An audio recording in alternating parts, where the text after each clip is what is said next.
My 32nd birthday arrived with a package from my parents, who I hadn't spoken to in 3 years. When my husband Tyler saw the box sitting on our doorstep that morning, his face completely drained of color. "Don't open it," he shouted, grabbing my wrist. "Can't you see it?" I looked closer at the cardboard and noticed tiny holes punched throughout, and something inside was definitely moving. Instead of opening it like every fiber in my body wanted to, I stepped back and called 911. 30 minutes later, police arrived wearing hazmat suits. What my parents sent wasn't a gift at all. It was revenge for a secret Tyler never told me. The silence between my parents and me had stretched for 3 long years, a chasm that opened the day I announced my engagement to Tyler. I still remembered the exact moment their faces changed when I showed them my ring, how my mother's coffee cup slipped from her fingers and shattered on their kitchen floor, how my father stood up so fast his chair fell backward. "You can't marry him." My mother had said, her voice shaking in a way I'd never heard before. "Bertha, please, you don't know who he really is. He's dangerous." My father had added, his hands clenched into fists. "We've heard things, sweetheart. People talk. There are rumors about his past that you need to know." But I was 30 years old then, successful in my career as a marketing director and tired of my parents trying to control my life. They disapproved of every boyfriend I'd ever had found fault with every choice I made. This felt like more of the same controlling behavior that had pushed me to move across the country in the first place. "You don't even know him," I had fired back. "Tyler is kind and gentle and treats me better than anyone ever has. You're just making up stories because you can't stand to see me happy without your approval." The argument had escalated from there. My mother called Tyler a con artist. My father threatened to hire a private investigator. I told them if they couldn't support my happiness, they weren't welcome in my life anymore. Those were the last words I'd spoken to them directly. The wedding happened 4 months later, a small ceremony with just Tyler's family and our friends. The empty chairs where my parents should have sat felt like accusation marks, but Tyler held my hand and told me I was brave for choosing love over manipulation. His parents, a sweet elderly couple from Oregon, welcomed me like the daughter they'd never had. For 3 years, I'd convinced myself I made the right choice. Tyler was everything a husband should be: attentive, caring, successful in his software development job. We bought a house in the suburbs of Denver, adopted a golden retriever named Max, and started trying for children. My life felt complete even with the parent-shaped hole in it. But this morning, while Tyler was at his early meeting, I was using our shared iPad to look up recipes when a message notification popped up. It was from my mother, to Tyler. My hands started trembling as I opened the message thread. The conversation went back 6 months. 6 months of my husband secretly communicating with the parents I'd cut off. The messages were cryptic but frequent. "The plan is working. She doesn't suspect anything." Tyler 3 months ago. "We need more time. This has to be done right." My mother 2 months ago. "She's starting to ask questions about the insurance policies." Tyler 3 weeks ago. Then we moved to phase 2. Margaret and I are ready. My father 1 week ago. "The package will arrive on her birthday. Make sure you're home." My mother yesterday. My stomach churned as I scrolled through message after message.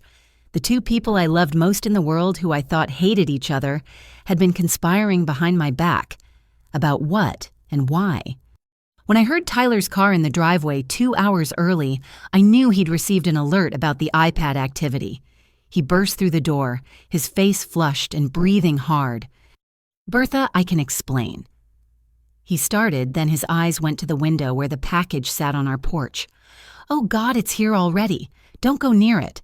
Please just don't go near it." "What's in the box, Tyler?" My voice sounded steadier than I felt. "What have you and my parents been planning?" He ran his hands through his hair, a gesture I'd once found endearing but now seemed calculated. "It's not what you think. I was trying to protect you. From them. They're not who you think they are, Bertha." Says the man who's been lying to me for 6 months. "I haven't been lying, I've been managing a situation. Your parents are dangerous people. They have connections, resources. When they reached out to me, I had to play along to keep you safe." A knock at the door interrupted us. Tyler moved faster than I'd ever seen him move, practically throwing himself between me and the entrance. "Don't answer that," he commanded. But I was done taking orders. I pushed past him and yanked open the door to find the delivery driver from earlier standing there, clipboard in hand. "Sorry to bother you again, ma'am, but I realized I forgot to get a signature for that package. Company policy for anything marked fragile and live contents." Live contents. The word sent ice through my veins. "I'll sign for it," Tyler said quickly, reaching for the clipboard. I stepped forward, blocking him. "Actually, I have some questions first. Which delivery company do you work for?" The man shifted uncomfortably. Express Solutions, ma'am." "Funny because your uniform doesn't have a logo, and I've never heard of Express Solutions." Tyler grabbed my arm. "Bertha, stop."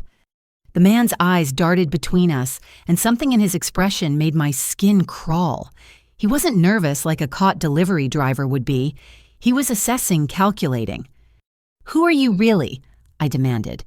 He took a step back, and I noticed the way his hand moved toward his pocket, not like someone reaching for a phone, but like someone checking a weapon. "I'm just trying to do my job, ma'am." "Then you won't mind if I call Express Solutions to verify your employment." I pulled out my phone. The man turned and walked quickly toward a van parked across the street, no logo on that either. But before he got in, I saw him pull out his phone and snap several pictures of our house. "What the hell is going on, Tyler?" My husband sank onto the porch step, head in his hands. "I hired him, the security company. Your parents have been making threats, Bertha. Serious threats. That package, whatever's in it, someone knew exactly when to deliver it. They knew my schedule, knew when you'd be alone." "Security threats. Tyler, you're not making any sense. Your mother isn't just some retired teacher, Bertha. She was a federal prosecutor. And your father, his import business. It's not just furniture he brings into the country." The world tilted sideways.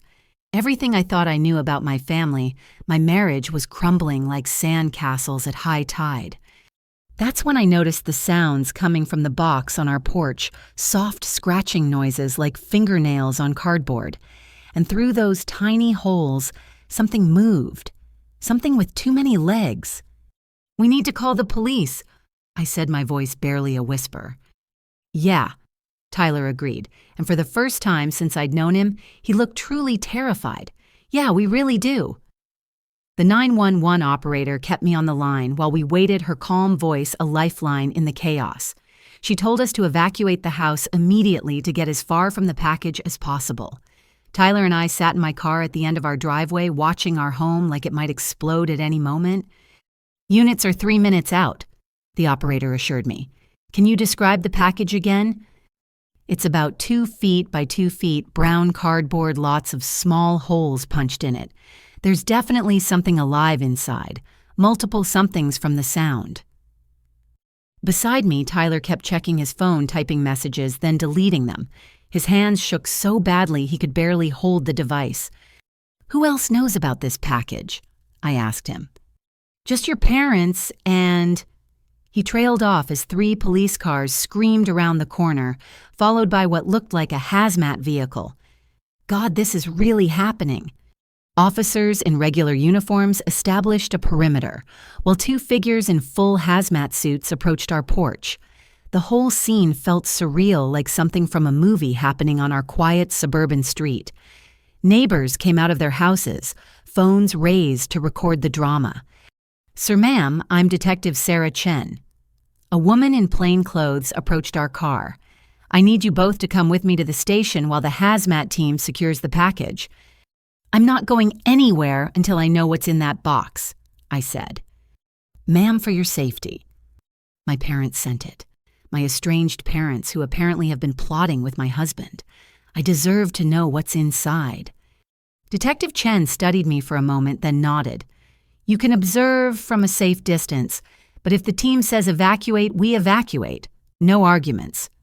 We stood behind a police van, watching through its windows as the hazmat team carefully lifted the box with specialized tools. One of them had a snake hook, the kind used to handle dangerous reptiles. My mouth went dry.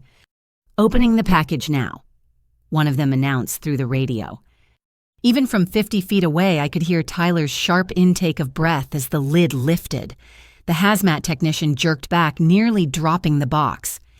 "We've got spiders," he reported. "Dozens of them, requesting immediate containment protocols." "What kind of spiders?" Detective Chen asked into her radio. There was a pause, then. "Brazilian wandering spiders, highly venomous. This is an attempted murder weapon." The world narrowed to a pinpoint. Brazilian wandering spiders. Even I knew those were among the deadliest in the world. My parents had sent me a box of death for my birthday. "I need to sit down," I mumbled, and suddenly Tyler's arms were around me, guiding me to the curb. "Breathe, baby, just breathe," he murmured, but his voice cracked with his own fear.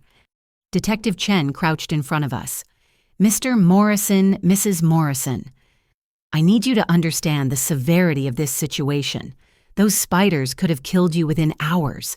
Now I need complete honesty. Do either of you know why someone would want you dead?" Tyler's whole body tensed against mine. "It's complicated." "Uncomplicated," the detective said flatly. "Because right now you're looking at either victims of attempted murder or co-conspirators in some bizarre insurance fraud scheme. Which is it?" "My wife's parents are trying to prove a point," Tyler said quietly. "They think I'm dangerous. This is their sick way of showing her." Tyler stopped talking in riddles. I pushed away from him, anger finally burning through the shock. "What point? What are they trying to prove?" Detective Chen's radio crackled. "Detective, you need to hear this. We found a note in the bottom of the box." A hazmat technician brought over an evidence bag containing a single sheet of paper. Through the plastic, I could read my mother's distinctive handwriting. "He killed his first wife the same way. Check the death certificate. Sarah Morrison 5 years ago. Spider bite in her sleep. We're not letting him do it to you. Happy birthday, sweetheart. Mom and Dad." The earth stopped spinning. First wife. Tyler had a first wife who died from a spider bite. I turned to look at my husband, this man I'd shared a bed with for 3 years, who I'd trusted with every part of myself. His face had gone gray, aged 10 years in 10 seconds. "Tyler." My voice came out strangled. "You were married before—" "Bertha, I can explain. Were you married before—" I screamed it this time. "Yes," he whispered.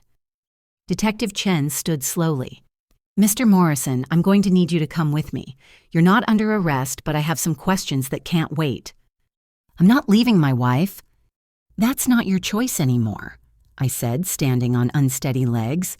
"Detective, I want to press charges. Against everyone. My parents for sending deadly spiders, my husband for whatever he's been hiding. Everyone." "Ma'am, I understand you're upset." "Upset." I laughed, but it sounded hysterical even to my own ears. "I just found out my parents tried to kill me to prove my husband killed his first wife. Upset doesn't even begin to cover it." Another officer approached the detective and whispered something urgently. Her expression darkened. "Mr. Morrison, I'm now placing you under arrest for suspicion of murder in the death of Sarah Morrison. You have the right to remain silent." As they cuffed Tyler, he kept trying to catch my eye. "Bertha, please, you have to believe me. I loved Sarah. I love you. I would never hurt either of you. Your parents are setting me up." "Then why didn't you tell me you were married before—" The question ripped from my throat. "Why hide it?" "Because I knew how it would look. She died 6 months after we got married. Her family blamed me, said I killed her for the insurance money. I couldn't go through that again. Couldn't have you look at me the way you're looking at me now." They led him to the police car, and I stood there watching the man I thought I knew disappear behind tinted windows. The hazmat team was still carefully transferring spiders to secure containers, each one a potential death sentence my parents had wrapped up with a bow. That's when I noticed the fake delivery driver's van still parked across the street. Except now the side door was open, and I could see surveillance equipment inside. Cameras, monitors, recording devices. "Detective," I called out. "That van, the delivery driver who wasn't really a delivery driver. Tyler said he hired security. Detective Chen followed my gaze and immediately dispatched officers. They surrounded the van, weapons drawn, but it was empty. Whoever had been watching us was gone. "We'll process it for evidence," she assured me. "Mrs. Morrison, I know this is overwhelming, but I need you to come to the station. We have a lot to sort through." As I gathered my purse and keys, my phone buzzed with a text from an unknown number. "The spiders were just the beginning. Your parents know more than you think, and so does Tyler. Trust no one. A friend." I showed it to Detective Chen, who immediately bagged my phone as evidence. "Someone's playing games," she said grimly, "but we're going to find out who and why." Sitting in the back of the detective's car, driving away from my contaminated home and shattered life, I realized my 32nd birthday would go down as the day everything I believed turned out to be a lie. My parents were apparently criminal masterminds. My husband might be a murderer, and someone was watching it all unfold like entertainment. The scratching sounds from that box echoed in my memory. Dozens of legs skittering against cardboard death, wrapped in birthday paper. My parents always did have a flair for the dramatic, but attempted murder seemed extreme even for them. Unless Tyler really had killed his first wife, unless I was next. The detective's car pulled into the station parking lot, and I saw two familiar figures sitting in the lobby through the glass doors. My parents. After 3 years of silence there, they were waiting for me. My mother's eyes met mine through the window, and she mouthed 2 words, "Trust us." But trust was a luxury I could no longer afford. Not when everyone I loved had been lying to me, not when birthday gifts came with 8 legs and enough venom to stop a heart. The games were just beginning, and I was done being a pawn. The interrogation room at the police station felt like a medical facility, with its stark white walls and antiseptic smell. Through the 2-way mirror, I could see my parents in the adjacent room. My mother's usually perfect hair disheveled, my father's expensive suit wrinkled like he'd slept in it. They looked older, grayer, like the 3 years had aged them a decade. Detective Chen sat across from me, a thick file already materializing on the metal table between us. Behind her, a man in a CDC windbreaker took notes on a tablet, occasionally glancing at his phone as updates came in from the hazmat team. "Mrs. Morrison, the spiders have been identified and contained," the CDC officer, Dr. Matthews, began. 37 Brazilian wandering spiders, all female, all mature enough to deliver fatal bites. The species is called Phonutria, Greek for murderous.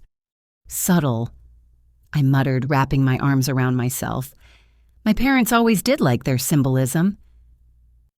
"There's more," Detective Chen said, opening the file. "This particular species was involved in a death 5 years ago. Sarah Morrison, age 28. Official cause of death, anaphylactic shock from spider venom."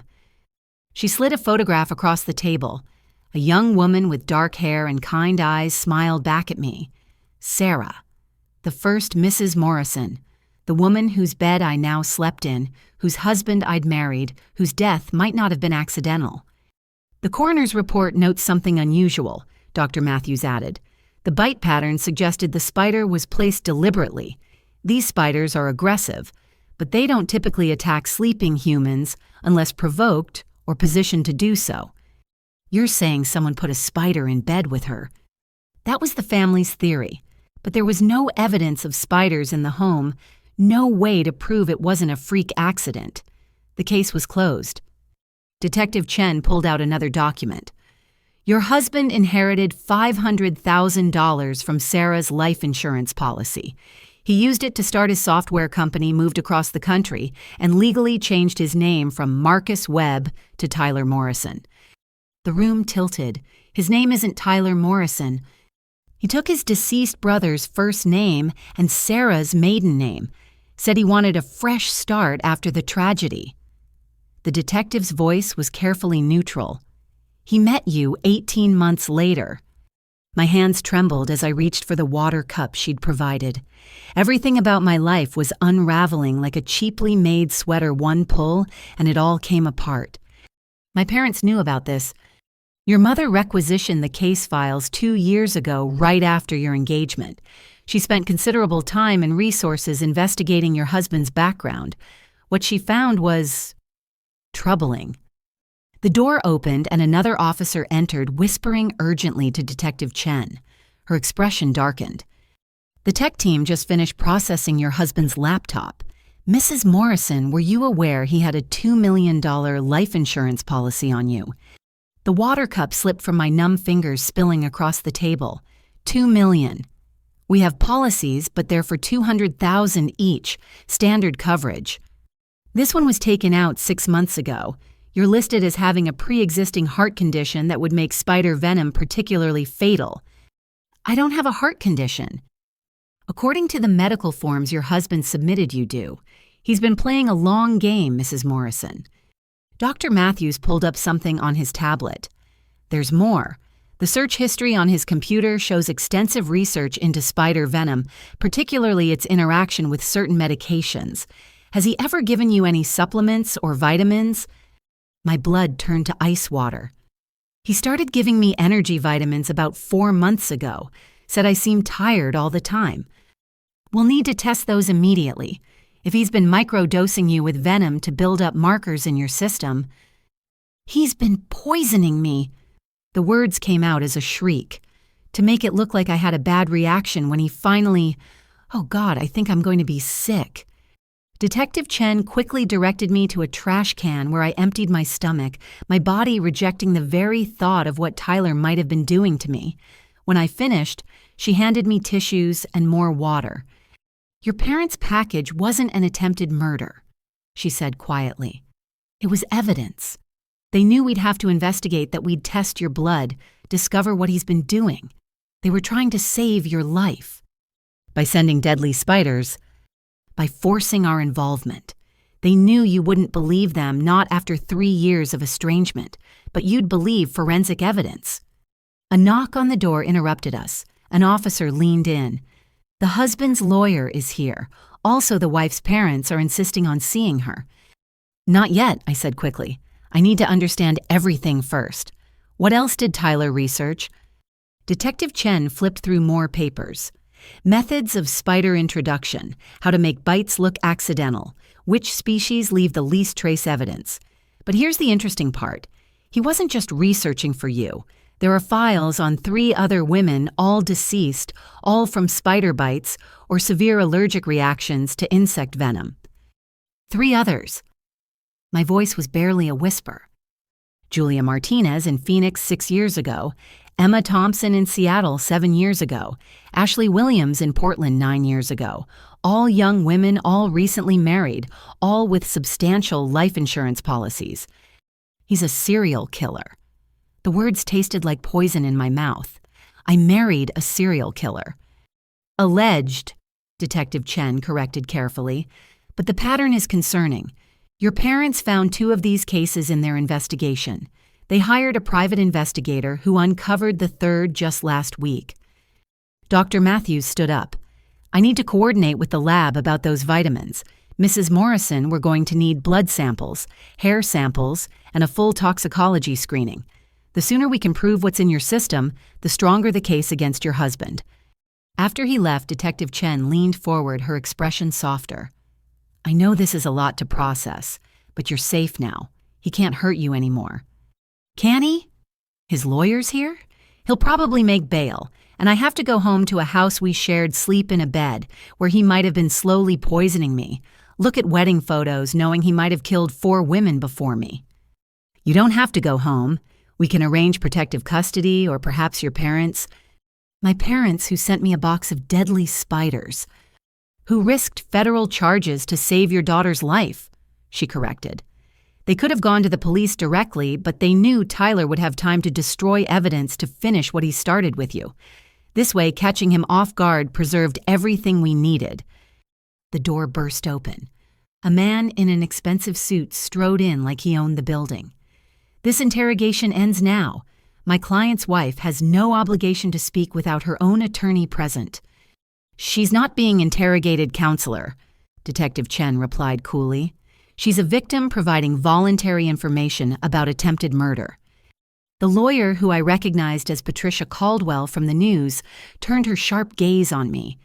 "Mrs. Morrison, your husband is concerned about your welfare.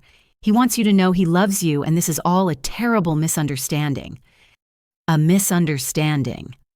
I stood up, rage, finally burning through the shock. Which part? The secret first wife, the fake name, the $2 million insurance policy, the poisoned vitamins. Patricia didn't even blink. Allegations without proof. My client is a successful businessman who tragically lost his first wife and has now been targeted by his current in-laws in an elaborate frame-up. Every piece of so-called evidence has an innocent explanation. Even the search history about spider venom. Research for a mystery novel he's been writing. I have drafts to prove it. The false medical records. A clerical error he was in the process of correcting. The 3 other dead women. That finally made her pause. "What other women?" Detective Chen smiled grimly. "Didn't your client mention his full history? How interesting." Patricia recovered quickly. "I'll need to see this supposed evidence. In the meantime, Mrs. Morrison, your husband, wants you to know he's posted bail and will be staying at the Marriott downtown. He hopes you'll speak with him once you've calmed down." "If he comes near me, I'll kill him myself," I said flatly. "I'll pretend I didn't hear that threat," Patricia said, but something flickered in her eyes. Fear or calculation. "Detective, I expect full discovery within 24 hours. After she swept out, I sank back into the chair. "He's out already!" "White-collar crime first offense on record, strong community ties," Detective Chen said disgustedly. "But don't worry, we'll have officers watching him and you. He won't get close." "You don't understand. Tyler's brilliant. He fooled me for 3 years, created an entire fake identity, possibly killed 4 women, and made them all look like accidents. Officers watching won't stop him if he really wants to finish what he started." "Then what do you suggest?" I thought about the text from the unknown number. Someone else was involved in this. Someone who knew things. My parents had played their card with the spiders, but there were other players in this game. "I want to talk to my parents," I said finally. "But I want everything recorded. And I want immunity for them in exchange for their full cooperation. They know more than they've told you." Detective Chen studied me carefully. "You're thinking like a survivor. Good. I'll make the arrangements." As she left to set things up, I stared at Sarah Morrison's photograph again. 5 years ago, she'd probably sat in a room like this, except she'd been on a coroner's table instead of a chair. She'd trusted Tyler, loved him, shared his bed. And one night, something with 8 legs had crawled across her pillow, guided by her husband's hand. I wouldn't be Sarah. I wouldn't be victim number 5. If Tyler wanted to play games with spiders and poison, he'd learn that cornered prey could become the deadliest predator. My parents might have started this with a box of birthday spiders, but I would finish it. And unlike Tyler's other wives, I would survive to see him pay. The reunion with my parents happened in a conference room that felt more like a courtroom. They sat on one side of a polished table, I sat on the other, and between us lay 3 years of silence, thick enough to choke on. Detective Chen and the prosecutor, ADA James Wright, flanked me like bodyguards. My mother looked smaller than I remembered her prosecutor power suits, replaced by a simple blazer. My father's hands shook slightly as he reached for water. They both stared at me like I might disappear if they blinked. "Before we begin," Ada Wright said, "Mr. and Mrs. Hayes, you're being granted conditional immunity for the spider incident in exchange for full cooperation. Any withholding of information voids this agreement." "We understand," my mother said, her voice steady despite the tears in her eyes. "We'll tell you everything." "Start from the beginning," Detective Chen prompted. My father cleared his throat. "When Bertha announced her engagement, your mother ran a basic background check. She always did on anyone you dated seriously." "You ran background checks on my boyfriends," I interrupted. "Just the serious ones," my mother said defensively. "And good thing, too. Tyler Morrison didn't exist before 2019. "That's when he changed his name," I said flatly. But we didn't know that at first. We hired a private investigator, Paul Santos. He's former FBI, very thorough. What he found... She pulled out a thick folder from her bag. Your husband isn't just Marcus Webb. He's Marcus Webb, who was supposed to have died in a hiking accident with his brother Tyler in 2009. The room went silent. Even Detective Chen looked shocked. What I managed. 2 brothers went hiking in Montana. Only Marcus came back claiming Tyler fell off a cliff. The body was recovered badly decomposed. But Paul found inconsistencies in the dental records. He thinks Marcus killed Tyler and switched identities. That's insane, I breathed. Is it? My father pulled out photographs. This is Tyler Morrison's high school yearbook photo, and this is Marcus Webb from the same school 1 year apart. I stared at the pictures. My husband's face stared back from the Tyler photo. The Marcus photo showed a heavier, rougher-looking version with bad skin and mean eyes. Plastic surgery, my mother explained. We found the records. Marcus had extensive work done in Mexico in 2010, paid in cash. He came back looking exactly like his dead brother. Detective Chen was already on her phone barking orders about exhuming bodies and checking dental records. Ada Wright was scribbling notes frantically. There's more, my mother continued. The real Tyler Morrison had a trust fund worth $3 million that would mature when he turned 25. Marcus was deeply in debt, had a criminal record for assault and fraud. Tyler was the golden child, popular, successful, engaged to a wonderful girl. So he killed his brother and took over his life, I said numbly. We think so, but here's where it gets worse. Tyler's fiancée Rebecca Grant died in a car accident 6 months after Marcus returned from that hiking trip. Brake failure. Another photograph, another dead woman, another accident. Then there was Emma Thompson in Seattle, his girlfriend before Sarah. Allergic reaction to shellfish at a restaurant, except her friends swear she was fanatic about checking ingredients. Julia Martinez in Phoenix, stung by bark scorpions that somehow got into her apartment on the 20th floor. Ashley Williams in Portland, bitten by a brown recluse spider in her bed. Each name came with a photograph. Young women, all beautiful, all smiling, all dead. And after each death, Tyler Morrison moved to a new city, started fresh. Why didn't you go to the police immediately? Detective Chen demanded. With what? My father said bitterly. Suspicions, coincidences. Every death was ruled accidental. We had theories, but no proof. And Bertha wouldn't speak to us, wouldn't hear us out. We needed something concrete.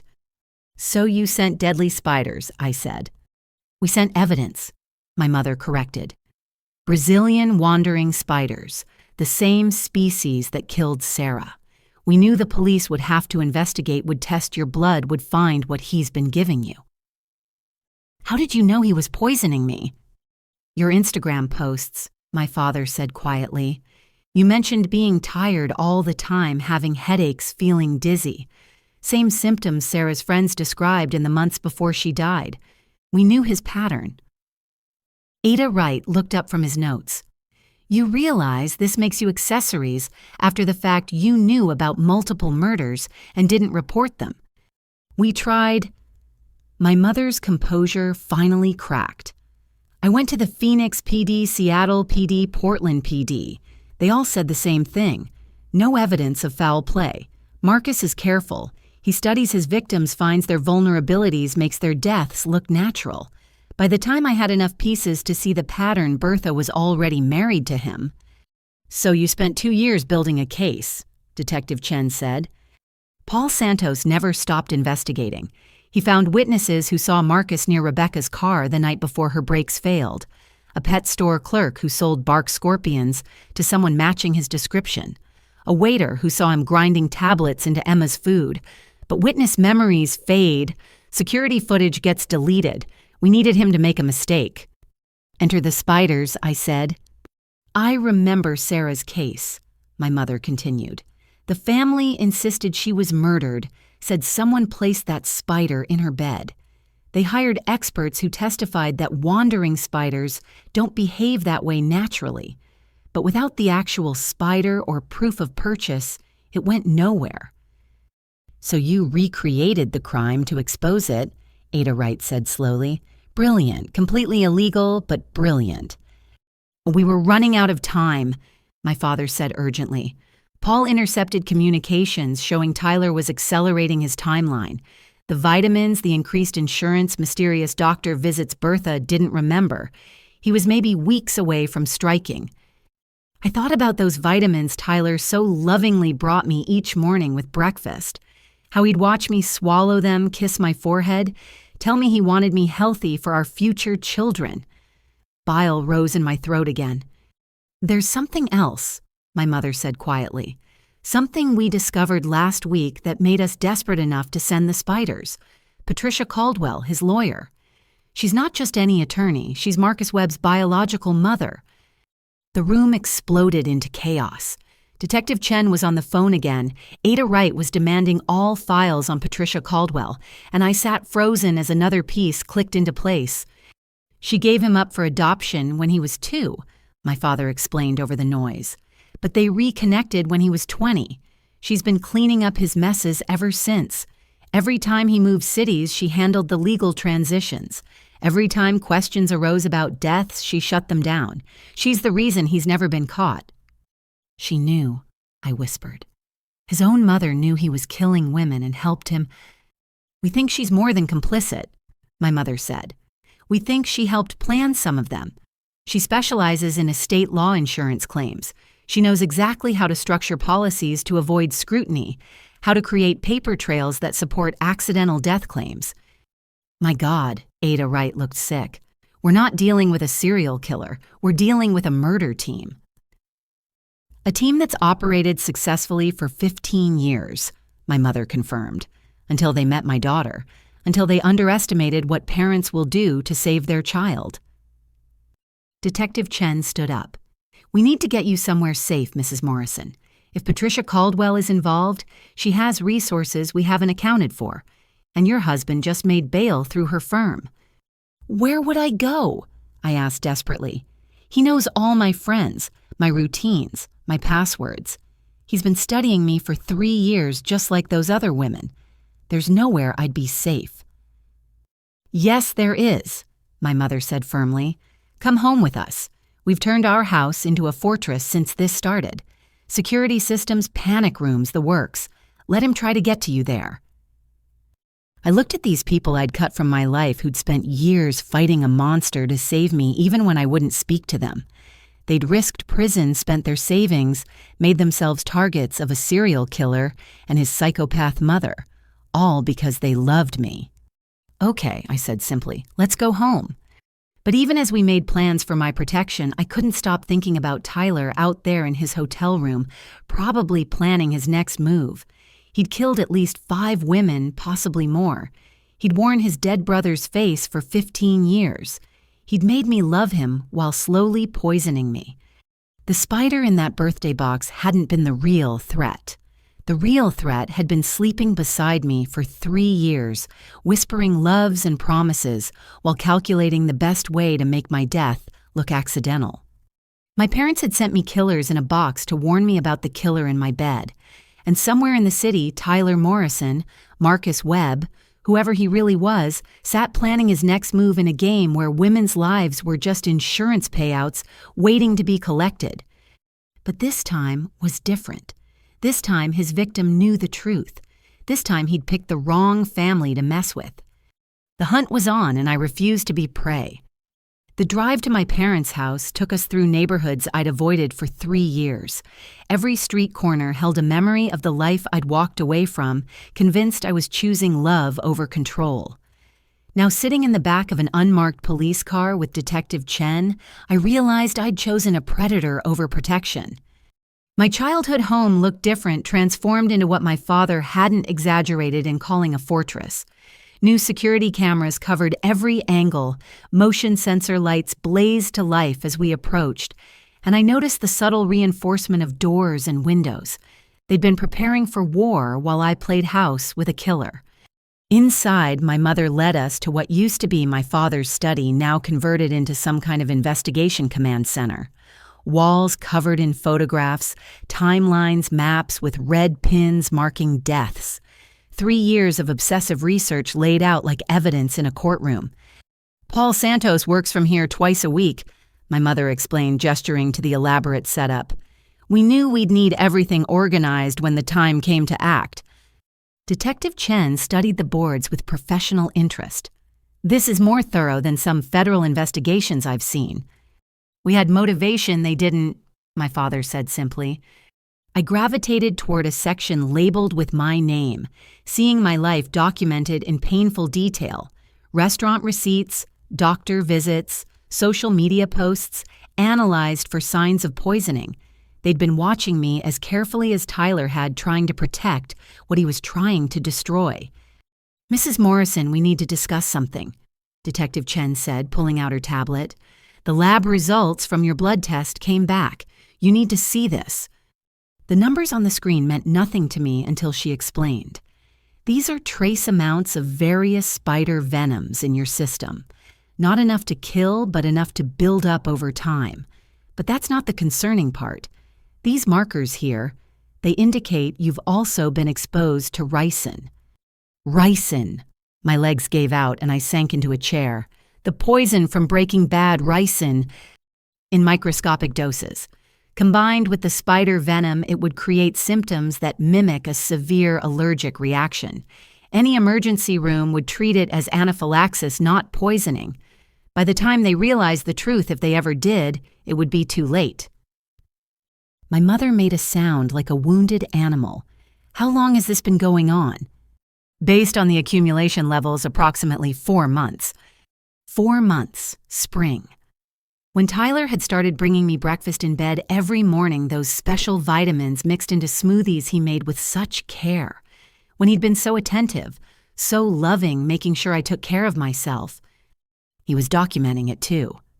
Detective Chen continued pulling up files from Tyler's computer.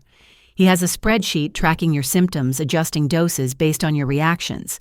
Look at this entry from last month, B, showing increased fatigue. Reduce ricin by 10% to extend timeline. Need her coherent for anniversary party next week. I ran to the bathroom and was violently sick again.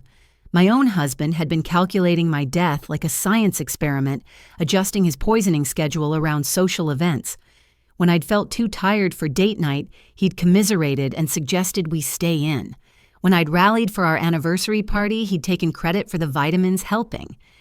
Paul Santos arrived while I was still composing myself, a gray-haired man with sharp eyes and a grim expression. He carried boxes of additional evidence, his latest findings. I've been tracking the money, he announced without preamble. Every death, there's a pattern. The insurance payouts go to Tyler, but then large sums transfer to offshore accounts, controlled by Patricia Caldwell. She takes 40% of every kill. 40% ADA Wright had arrived for the evidence review. She's taking commission on murder. Like a talent agent, Paul said disgustedly. But I found something else. 3 days ago, Patricia made a large withdrawal from one of those accounts. $500,000 in cash. That kind of money means she's either running or funding something big. Could she be planning to get Tyler out of the country? Detective Chen asked. Possibly, or... Paul hesitated. There's another option. I've been investigating Patricia's past, too. Her son Marcus wasn't her only child. She had a daughter 2 years before him, gave her up for adoption, too. That daughter would be 47 now. And my father prompted. And she works at the FDA in the division that handles exotic animal import permits, including the permit for those Brazilian wandering spiders. The room went silent as the implications sank in. Patricia Caldwell didn't just have one murderous child. She potentially had a whole network. The spiders my parents sent, I said slowly. How did they even get them? My mother and father exchanged glances. We had help, someone who said they wanted Tyler stopped as badly as we did. They provided the spiders and the documentation to make them look legal. Someone set you up, Detective Chen said flatly. They used you to deliver evidence, yes, but also to implicate yourselves. If this goes badly, you take the fall for attempted murder, while the real conspirators walk free. The delivery driver, I said suddenly. The fake one who was watching our house. Tyler said he hired him, but what if he didn't? What if Patricia hired him to monitor the situation? Paul was already pulling up traffic cameras from our neighborhood. Give me 10 minutes. While he worked, I studied the timeline on the wall. All those women, all those deaths spanning 15 years. But something bothered me about the pattern. There's acceleration, I said, pointing to the dates. The first death, the real Tyler, was 15 years ago, then nothing for 3 years. Rebecca Grant, 12 years ago, 2-year gap. Emma Thompson, 10 years ago, 18-month gap. The intervals keep getting shorter.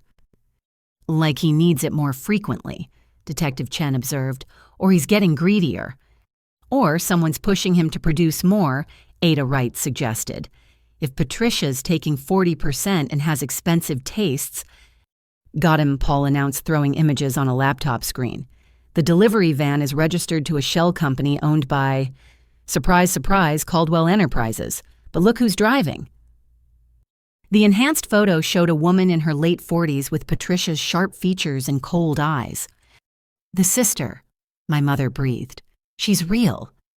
Her name is Diana Vance, Paul said, fingers flying over his keyboard. And here's where it gets interesting. She was married to Robert Vance, who died 8 years ago from, wait for it, anaphylactic shock from a bee sting. She's killed too, I said numbly. It's a family business.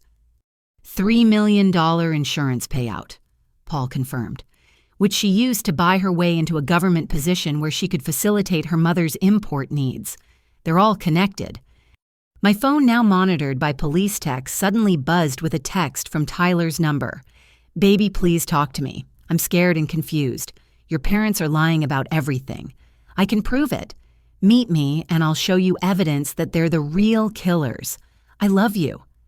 He's trying to flip the narrative, Detective Chen said. Classic manipulation.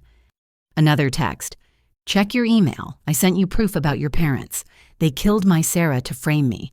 They've killed others. You're not safe with them. Despite every warning, I opened the email.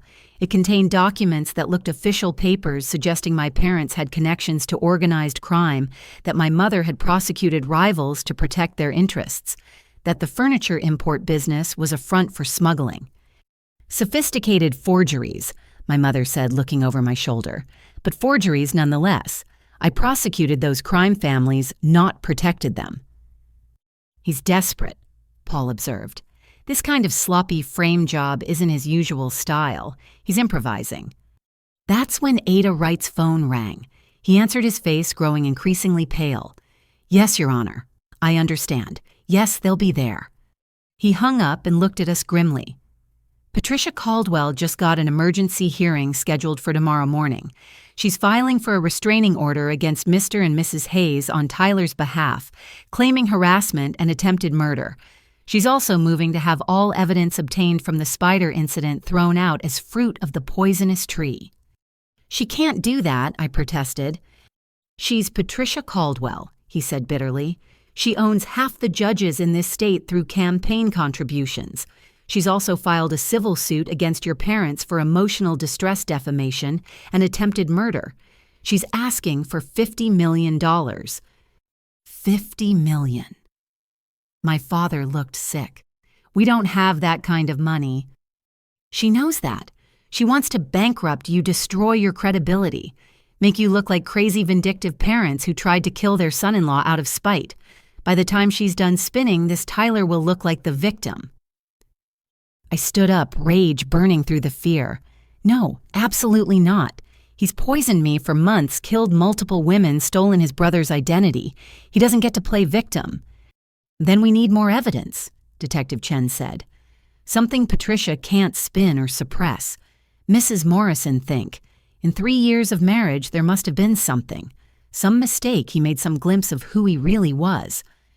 I closed my eyes, trying to sort through memories that all felt tainted now. Every loving moment contaminated by the knowledge of what he really was. And then, the storage unit, I said suddenly. Tyler has a storage unit he thinks I don't know about. He goes there sometimes when he thinks I'm asleep. Says he's going to the 24-hour gym, but I followed him once. Unit 417 at Secure Store on Colfax. Paul was already grabbing his keys. I'll get a warrant. I'm coming with you, Detective Chen said.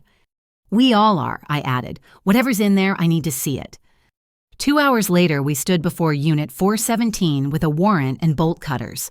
My hands shook as Detective Chen cut the lock, but nothing could have prepared me for what lay inside. Trophies. That's the only word for them. Driver's licenses, jewelry, photographs, items taken from each victim. Sarah's engagement ring, Emma's passport, Rebecca's diary, and in the back, in a climate-controlled case, specimen jars. Each jar contained a preserved spider. Each was labeled with a woman's name and date, including one that made my blood freeze. Bertha Morrison, November 15, 2025. 3 days from now. He'd already prepared my memorial, already chosen my killer, already written my death date like an appointment in his calendar. But there was one more jar, one more label that changed everything. Patricia Caldwell, December 1st, 2025. Tyler wasn't just planning to kill me. He was planning to kill his own mother. The student had decided to surpass the teacher.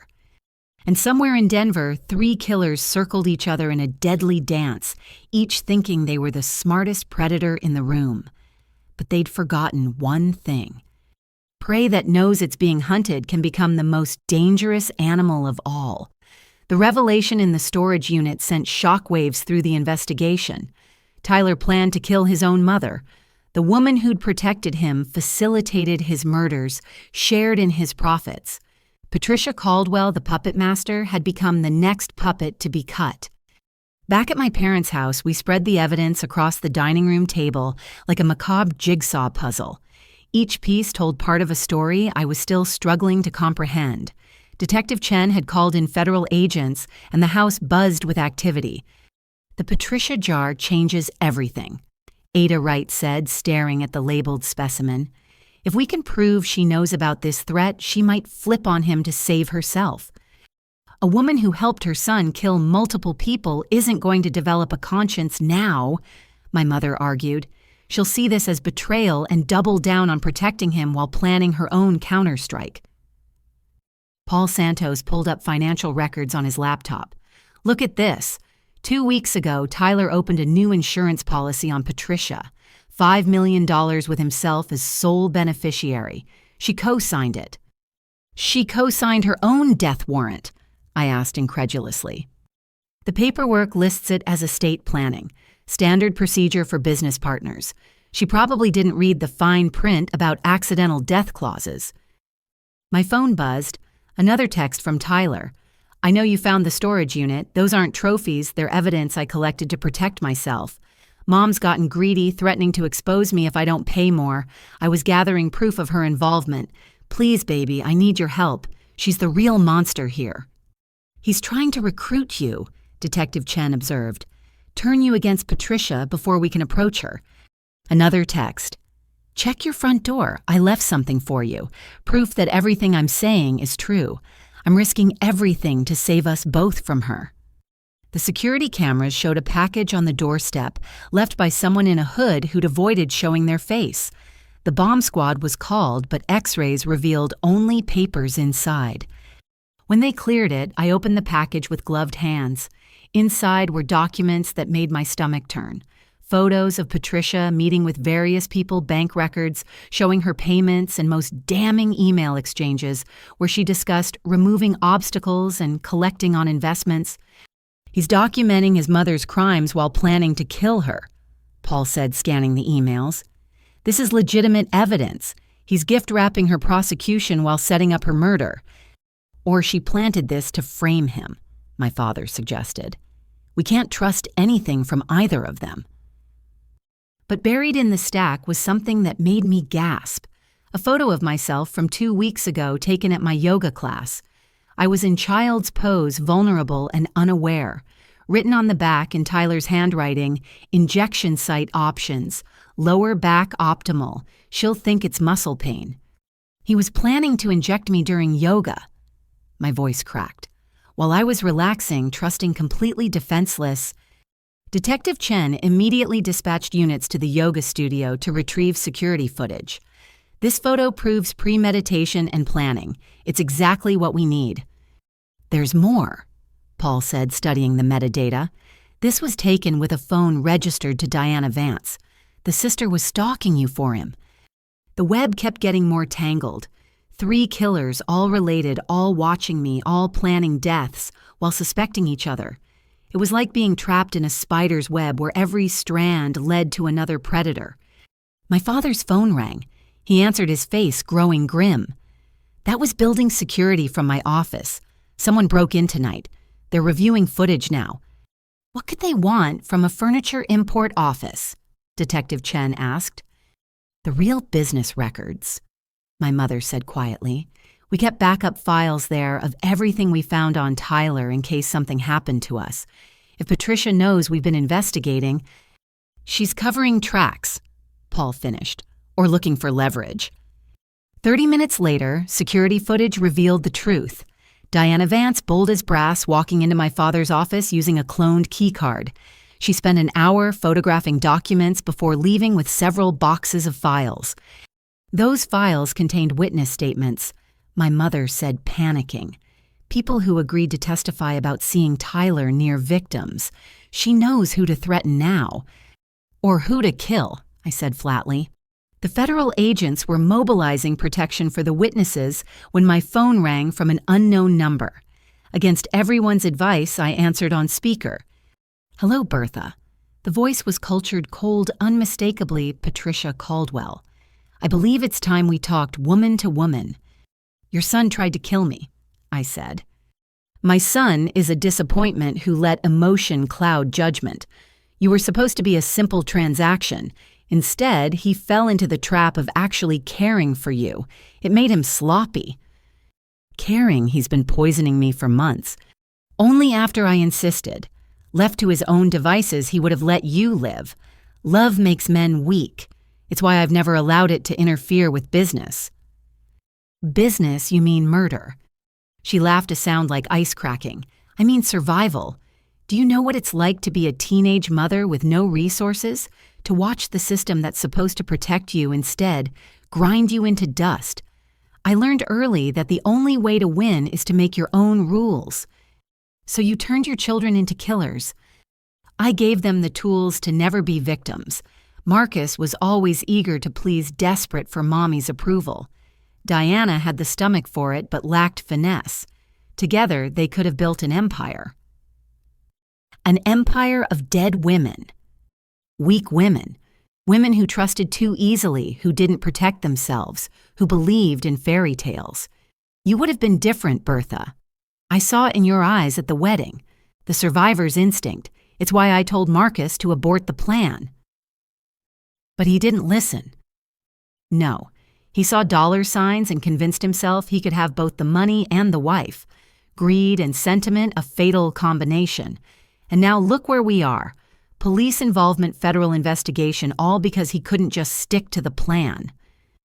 Why are you telling me this? Because I have a proposition. You want to live, I want to retire comfortably without looking over my shoulder. We can help each other. You want me to help you? I want you to survive. In exactly 3 days, Marcus will attempt to kill you using a Brazilian wandering spider just like Sarah. He's predictable that way, fond of his patterns. But you'll be ready. You'll catch him in the act, defend yourself, and tragically, he won't survive the encounter. You're asking me to kill your son. I'm offering you the chance to live. Marcus has become a liability. His sloppiness threatens everything Diana and I have built. Your parents' interference has accelerated the timeline. Either he dies or we all go down. And if I refuse, then you die on schedule. I collect my 40% and disappear before the authorities connect all the dots. Diana will ensure your parents meet unfortunate accidents and life goes on. Except yours, of course. My hands trembled with rage. You're insane. I'm practical. You have 48 hours to decide. My number's now in your phone. Oh, and Bertha. Don't bother tracing this call. I'm already gone. The line went dead. Everyone in the room stared at me in stunned silence.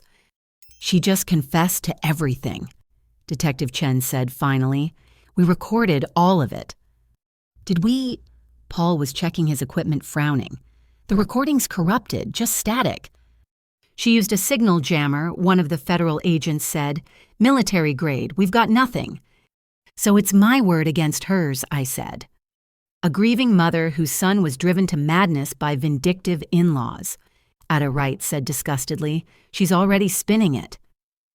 "But I was thinking about Patricia's offer. She wanted me to kill Tyler in self-defense, make her problem go away while keeping her hands clean.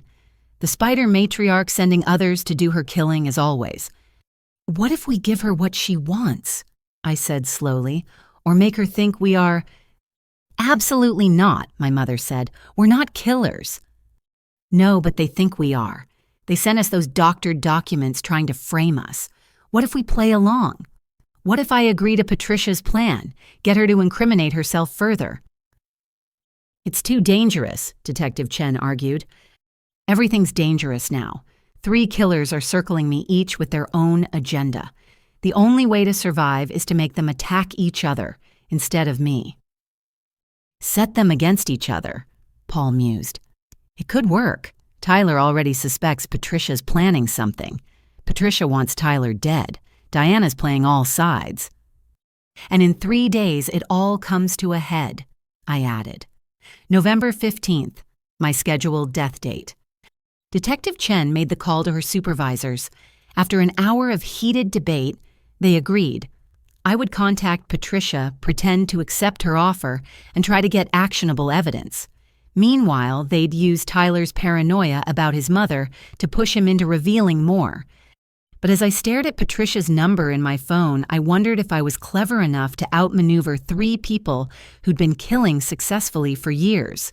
They were apex predators who'd turned murder into a family business. Then I looked at my parents who'd risked everything to save me, at the investigators who'd worked tirelessly to find justice for dead women, at my own hands steady now with purpose instead of fear. Patricia was wrong about one thing. I wasn't a survivor because I was like them. I was a survivor because I was surrounded by people who loved me enough to fight monsters on my behalf. The spider matriarch had made her offer. Time to spin a web of my own. My fingers moved across the phone screen, typing a simple message, "I'm listening." The response came within seconds. "Smart girl, Diana will contact you with instructions. Remember, 3 days, don't disappoint me. 3 days to trap 3 killers. 3 days to stay alive. 3 days to end a legacy of murder that had claimed too many women already." The countdown had begun, and I refused to be victim number 6. Or was it 7, 8? How many women had really died in this family's web? I guess I had 3 days to find out. The meeting with Diana Vance was set for a coffee shop in downtown Denver, public enough to feel safe but private enough for conspiracy. I wore a wire despite her instructions not to hidden in a place the FBI's female tech specialist assured me would be undetectable. My parents wanted to come, but Detective Chen insisted on a professional operation. "We'll have undercover agents at 6 tables," she assured me. "Snipers on the surrounding roofs. If she makes one wrong move, we'll take her down." But when I walked into the coffee shop at exactly 2 in the afternoon, my blood froze. Tyler sat at a corner table, casually sipping a latte like he hadn't been plotting my murder. Every agent in the place tensed hands, moving toward concealed weapons. "Hello, darling," he said, standing as I approached. "Please sit, we need to talk." "Where's Diana?" "My dear aunt is running late. She thought we should clear the air first." His smile was the same one that had charmed me 3 years ago, but now I saw the calculation behind it. "You look tired. Have you been taking your vitamins?" "The ones laced with poison, I'll pass." He had the audacity to look hurt. "Bertha, I know what the police told you, but they're wrong. Those vitamins were to protect you from what my mother was planning. She's been poisoning you, not me." "Really? Then why did I find a jar with my name on it in your storage unit?" "Because I was investigating her murders, gathering evidence. That spider was meant to frame her when she inevitably tried to kill you. I've been playing a long game to save us both." The lies flowed so smoothly, I almost admired the performance. 3 years of marriage, and I was finally seeing the real Tyler Morrison, or Marcus Webb, or whoever he was beneath all the stolen identities. "Tell me about your brother," I said suddenly. "The real Tyler." His eye twitched the first crack in his mask. "What about him? Did he see it coming? When you pushed him off that cliff, did he know his own brother was killing him?" "It was an accident," but his knuckles whitened around his coffee cup. "Ty slipped. I tried to save him."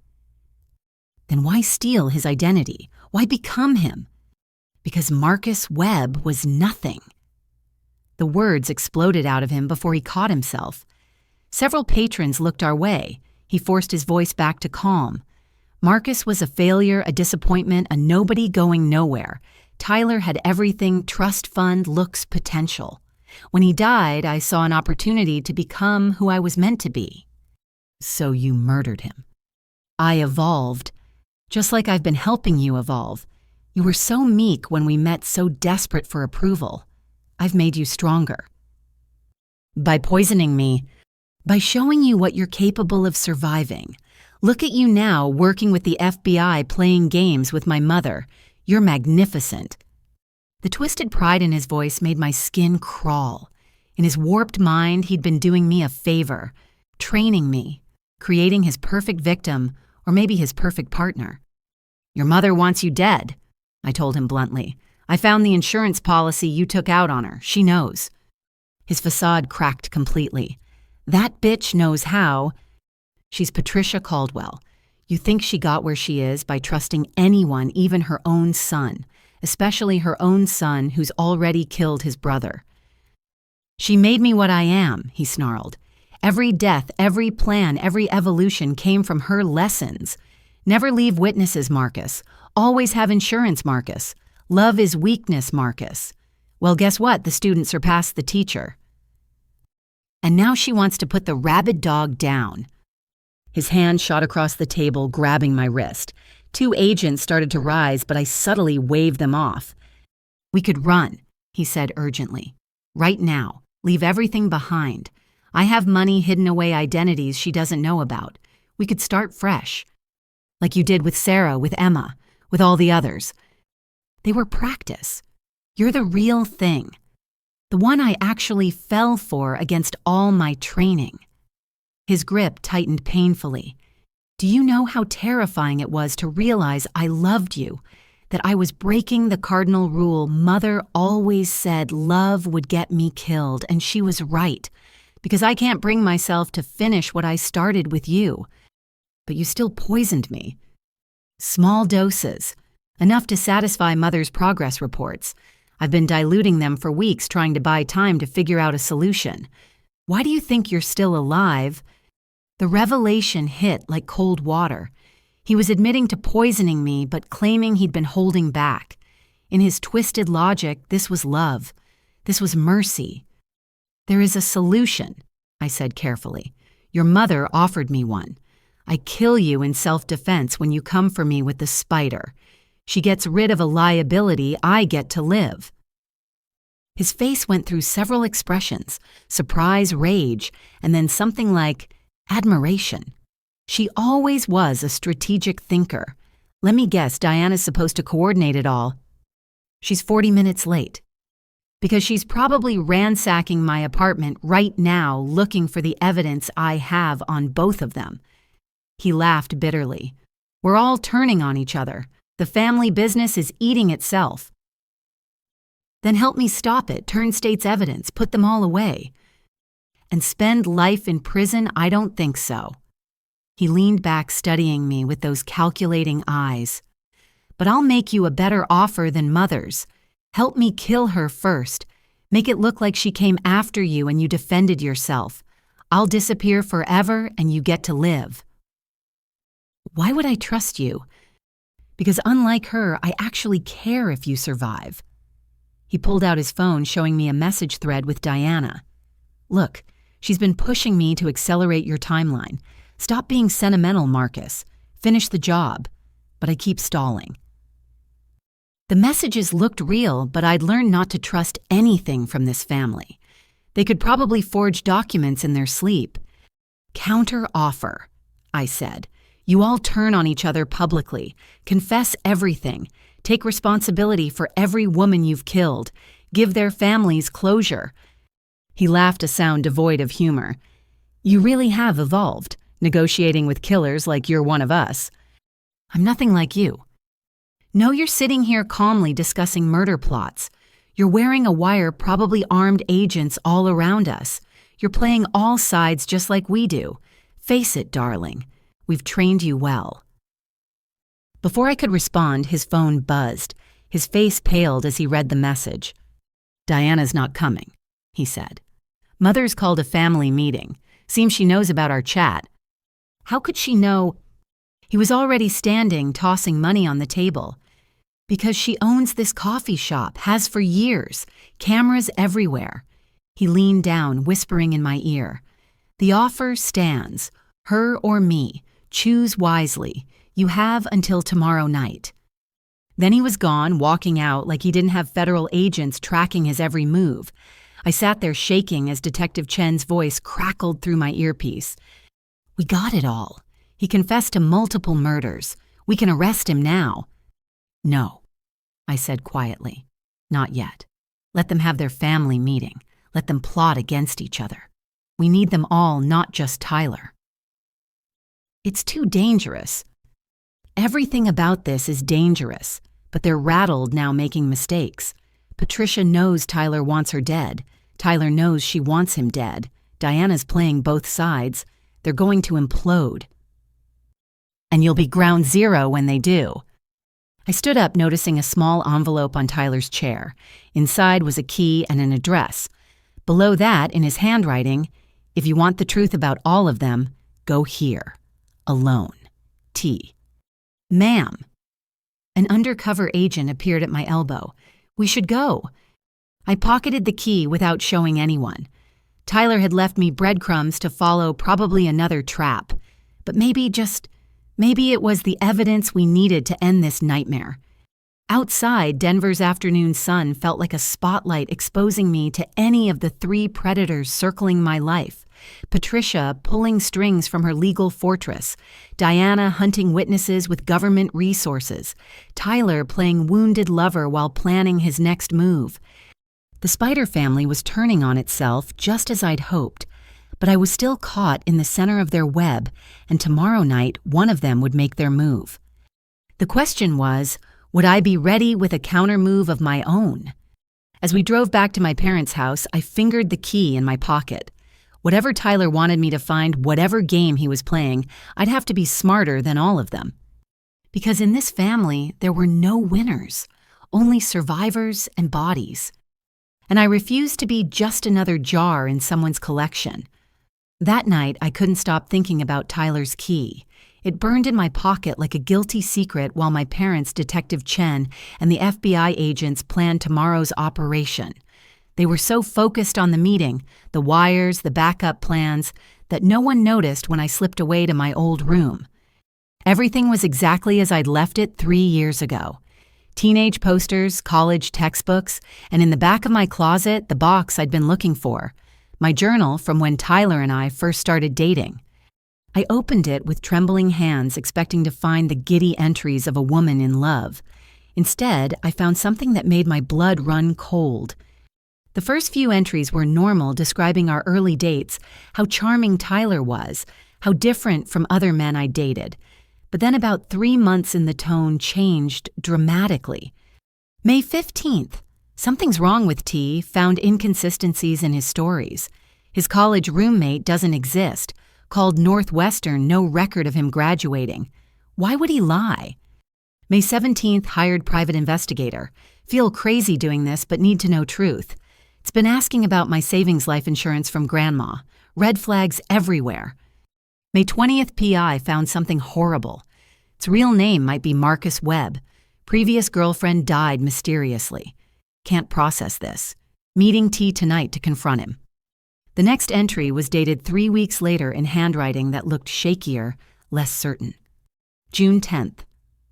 had the strangest dream about hiring a detective. So vivid, T says I've been stressed about work imagining things. He's been so patient with my anxiety. Lucky to have him. The entries after that returned to normal, gushing about Tyler's romantic gestures, our deepening relationship. But scattered throughout were oddities I'd never noticed before. References to headaches after dinner dates, feeling unusually tired after wine at his place. Gaps in memory I'd attributed to busy schedules. Oh, God, I whispered, pieces clicking into place. I'd investigated him. I'd discovered the truth. And then I'd mysteriously forgotten everything right after confronting him. With shaking hands, I searched deeper in the closet and found what I dreaded. A folder hidden inside an old textbook. The private investigator's report dated 3 years ago. Photos of Marcus Webb. Details about Emma Thompson's death. A business card for Detective Sarah Chen, the same detective working my case now. I'd contacted the police 3 years ago. I'd tried to turn Tyler in, and somehow I'd forgotten everything. Racing back downstairs, I burst into the planning session. He drugged me before 3 years ago I found out who he was, and he made me forget. Everyone turned to stare as I frantically explained, showing them the journal, the PI report. Detective Chen went pale as she recognized her own business card. I remember now, she said slowly. You called me. Said your boyfriend was using a false identity. But when I followed up, you insisted it was a misunderstanding, that you'd been confused. You seemed so certain, so embarrassed about wasting police time. Rohypnol can cause selective amnesia, one of the FBI agents said. Combined with gaslighting, he could have rewritten your memories of that entire period. Paul Santos was already digging into his files. Your investigator David Park died in a car accident June 1st of that year. Single vehicle drove off a cliff, just like Tyler's brother. Another murder. Another person who'd tried to expose Tyler erased from existence. How many others had there been? How many people had gotten close to the truth only to disappear or forget? The key, Detective Chen said urgently. The one Tyler gave you. It might be connected to this. I pulled it out reluctantly, knowing I should have mentioned it earlier. The address was for a storage facility across town, different from the one where we'd found the spider collection. It's a trap, my mother said immediately. He's trying to separate you from protection. Or he's genuinely trying to show me something, I argued. He seemed different today, almost desperate for me to understand something. Killers are excellent manipulators, my father reminded me. Don't fall for it again. But I couldn't shake the feeling that this was important. Tyler had risked meeting me in a public place, knowing he was under surveillance. He'd given me this key, knowing I'd be surrounded by FBI agents. Why? We'll send a team to check it out, Detective Chen decided. No, I said firmly. He said alone. If he's watching and sees FBI agents, we'll lose whatever evidence is there. Absolutely not. Then I'll go with minimal backup. One agent staying outside. I need to know what's in that unit. After an hour of argument, they agreed to a compromise. I would go with Paul Santos, who wasn't law enforcement, and might not trigger Tyler's paranoia. FBI agents would maintain a perimeter, but stay invisible. At midnight, we arrived at the storage facility. Unit 777 was in the basement level, isolated from the others. The key turned easily, and the door rolled up to reveal not weapons or trophies, but filing cabinets. Dozens of them. Each was labeled with a year starting from 2005, Patricia Caldwell's first year of practice. Inside were meticulous records of every crime, every cover-up, every bribe and threat. Not just the murders, but the network that enabled them. Judges paid off, cops blackmailed, witnesses disappeared. This is his insurance policy, Paul breathed. He's been documenting everything. In the most recent cabinet, we found files on me. Not just the poisoning schedule, but recordings. Hours of audio from hidden microphones in our house, including one that made me sink to the floor. It was from last week, Tyler on the phone with someone. No, Mother, I won't increase the dose, because I've decided I want her to live. I don't care about the money anymore. Yes, I know what you do to disappointments. Then I guess we're at an impasse. Fine, you want to play hardball. Check your email. I just sent you a preview of what I'll release if anything happens to Bertha or me. That's right, everything, going back 20 years. You created me, Patricia, but you didn't create my survival instinct. Paul grabbed another recording, this one from yesterday. Patricia's voice cold and furious. You ungrateful little bastard. After everything I've done for you, Diana was right, you've gone soft. Maybe I have, Tyler replied.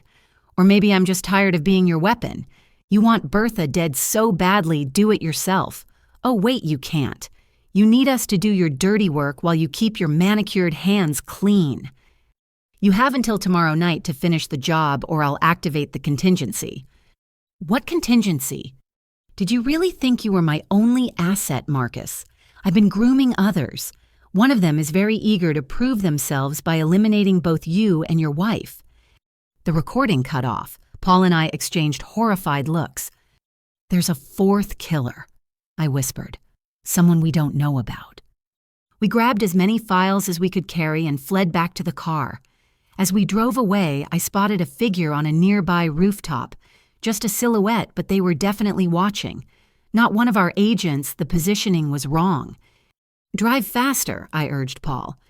Back at the house, the new revelation sent everyone into overdrive. A fourth killer, unknown and eager to prove themselves. The recordings confirmed Tyler was trying to protect me in his twisted way, but they also revealed a deeper network of corruption than anyone had imagined. Patricia's been running a murder academy, Detective Chen said, reviewing the files. Training killers, placing them strategically, building a criminal empire. And now the empire is eating itself, Ada Wright added. Tyler's betrayal has triggered a succession crisis. My phone buzzed, unknown number. Against all advice, I answered. Hello, Bertha. Not Patricia, not Tyler, not Diana. A young woman's voice, sweet and cheerful. You don't know me yet, but we'll be meeting soon. Patricia sends her regards and wants you to know the timeline has been moved up. See you tonight instead of tomorrow. Sweet dreams. The line went dead. The fourth killer had just announced themselves. We need to move you immediately, Detective Chen said. But I was staring at the files we'd brought back at the photos of all those dead women. They'd all run. They'd all hidden. They'd all waited for death to find them. No, I said quietly. No more running. No more letting them set the terms. They want to come for me tonight, let them. But this time the prey knows the predators are coming. This time, we'll be ready. You can't seriously... I found out the truth about Tyler 3 years ago and he stole that knowledge from me. Turned me into his accomplice through ignorance. Made me love a lie. Well, I remember now. I remember all of it. And I'm done being anyone's victim. I looked at the assembled team, my parents, the agents, the people who'd fought so hard to protect me. Tonight we end this, all of it. The whole poisonous family tree gets cut down. The fourth killer thought they were hunting easy prey.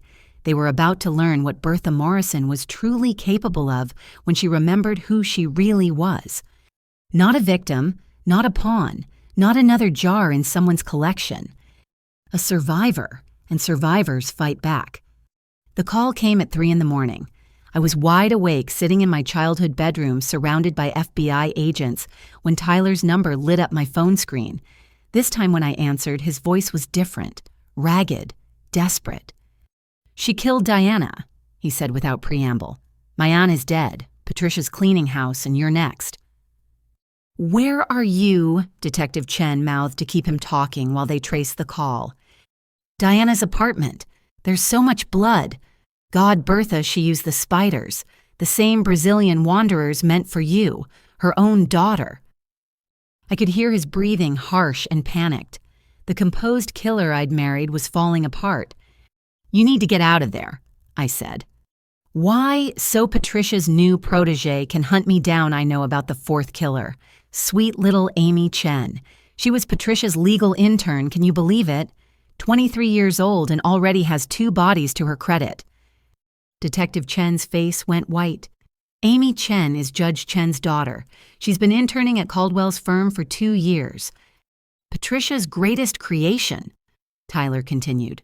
Recruited her right out of law school, smart, beautiful, completely sociopathic. Makes me look like an amateur. Why are you telling me this? Because I'm done. Done being Patricia's puppet, done with the killing, done with all of it. But before I go, I'm taking her down. Check your email. My phone pinged. Attachments started flooding in. Financial records, murder plans, correspondence going back decades. But one file made everyone in the room gasp. Is that, my mother started. Patricia's confession, Tyler confirmed. Recorded without her knowledge over the past 5 years. Every murder she ordered, every body she helped hide, every official she corrupted, including how she killed my real parents. What, I nearly dropped the phone. Oh, she didn't tell you that part. Patricia Caldwell isn't my biological mother. She's my aunt. She killed my parents when I was 7, made it look like a home invasion. Then she swooped in as the grieving sister to take custody of poor orphaned Marcus. The room erupted in chaos, but I stayed focused on Tyler's voice. She'd been planning it for years. My father was her brother, but he had the family money. Patricia wanted it. So she trained me from childhood to be her weapon, all while playing the devoted aunt. The truth only came out when I found my father's real will hidden in that storage unit. He'd suspected her left everything in trust for me, with instructions to investigate if anything happened to them. Tyler, you need to come in. We can protect you. He laughed bitterly. From Patricia, from Amy, from the network of killers she's built. No, darling, there's only one way this ends. I'm going to Patricia's house now. By the time you get there, it'll be over, one way or another. Don't do this. We have enough evidence now. Evidence she'll twist or suppress. You don't understand how deep this goes. Half the judicial system is in her pocket. The other half is terrified of her. No, this ends the old-fashioned way, the student facing the master. Tyler, please. I did love you, he said quietly. In whatever twisted way I'm capable of love. That's why I could never go through with killing you. It made Patricia furious. Said I was weak like my father. Maybe she was right. You're not going to survive this. Probably not, but neither is she, and you'll be free. That's all that matters now. There has to be another way. Tell my brother I'm sorry. The real Tyler. He deserved better than a monster for a brother. They all did. Sarah, Emma, all of them. I can't undo what I've done, but I can stop it from happening again. The line went dead. Detective Chen was already mobilizing units to both Diana's apartment and Patricia's house. The FBI agents were suiting up, preparing for war. But I was staring at one particular file Tyler had sent. It was labeled The Beginning, and it contained something that changed everything. We've been wrong about the timeline, I said, my voice cutting through the chaos. Patricia didn't start killing 15 years ago. According to this, she's been doing it for 30 years. Everyone stopped to look at me. Her first victim was her college roommate, who was going to expose Patricia for cheating on the bar exam, then a rival at her first law firm, then her brother and sister-in-law Tyler's parents. She's been building her murder network for 3 decades, recruiting killers like Diana and Amy, creating a legacy of death. Paul Santos pulled up the files on his laptop. My God, there are dozens of victims we didn't know about. She didn't just train her children to kill. She's been recruiting and training others, like a murder franchise. And now the franchise is collapsing, my father said. Tyler's rebellion triggered a civil war. My phone rang. Amy Chen's number appeared on the screen. The 4th killer was calling. Don't answer that, Detective Chen ordered. But I was already hitting accept. Hello, Amy. Hi, Bertha. Her voice was bright and bubbly, like we were sorority sisters planning brunch. So tiny change of plans. Tyler's gone rogue, which means you're my responsibility now. I'm really sorry about this. I actually liked you the few times we met at firm events. We've met. Oh, you wouldn't remember. I'm very forgettable when I want to be. It's a skill Patricia taught me. Blend in, be pleasant, never stand out until it's time to strike. like a brown, recluse spider, she used to say. "Where are you, Amy?" "Closer than you think. Hey, did you know your childhood bedroom window has a broken lock? You should really get that fixed. Oh wait, you won't need to." Every agent in the room spun toward my window. A figure in black was perched on the tree outside, phone in one hand, something else in the other. Nighty-night, Bertha. The window exploded inward as Amy threw something into the room. Not a grenade as the agents expected, but a jar. It shattered on impact, releasing its contents. Spiders. Dozens of Brazilian wandering spiders scattered across the floor, aggressive and deadly, just like the ones my parents had sent. But these weren't contained. These were free, angry, and everywhere. "Everyone out!" Detective Chen shouted. Chaos erupted as people scrambled for the door. But spiders were already spreading, dropping from the curtains, emerging from the broken glass. One landed on an agent's neck. He screamed and fell convulsing. My parents grabbed me, pulling me toward the door, but more spiders blocked our path. We were trapped in a nightmare of 8-legged death. That's when I heard it. Gunshots from across town. The scanner in Detective Chen's car crackled to life. Shots fired at Caldwell residence. Multiple casualties, requesting all units. Tyler had reached Patricia. The final confrontation between creator and creation was happening while we fought for our lives against Amy's pets. "The bathroom!" my mother shouted. "It has no windows." We barricaded ourselves inside while agents outside tried to contain the spider invasion. Through the door, we could hear Amy's cheerful voice. "Patricia always said you were special, Bertha. That's why she wanted the best for you. Quick death, no suffering. But Tyler complicated things, so now we're doing this the messy way." More gunshots from the scanner, reports of fire at the Caldwell residence. Whatever was happening between Tyler and Patricia, it was escalating. "You know what the funny thing is?" Amy continued. "Patricia's not even the original. There was someone before her, someone who taught her everything. The grandmother of our little murder family. She's 93 now, living in a nursing home in Florida. Still sharp as a tack, still giving Patricia advice. There's another one," I called out, trying to keep her talking while the agents worked to clear the spiders. "Oh, honey, you have no idea how deep this goes. It's not a family business. It's a dynasty. Generation after generation, all the way back to 1929. The Black Widow Society, they called themselves originally. Patricia modernized it, franchised it. And now it's all falling apart because Tyler fell in love. Isn't that romantic?" The scanner crackled again. Caldwell residence fully engulfed. Fire department en route. 2 bodies visible inside. Tyler and Patricia burning together in their final embrace of mutual destruction. "Oops, sounds like Mom's dead," Amy said cheerfully.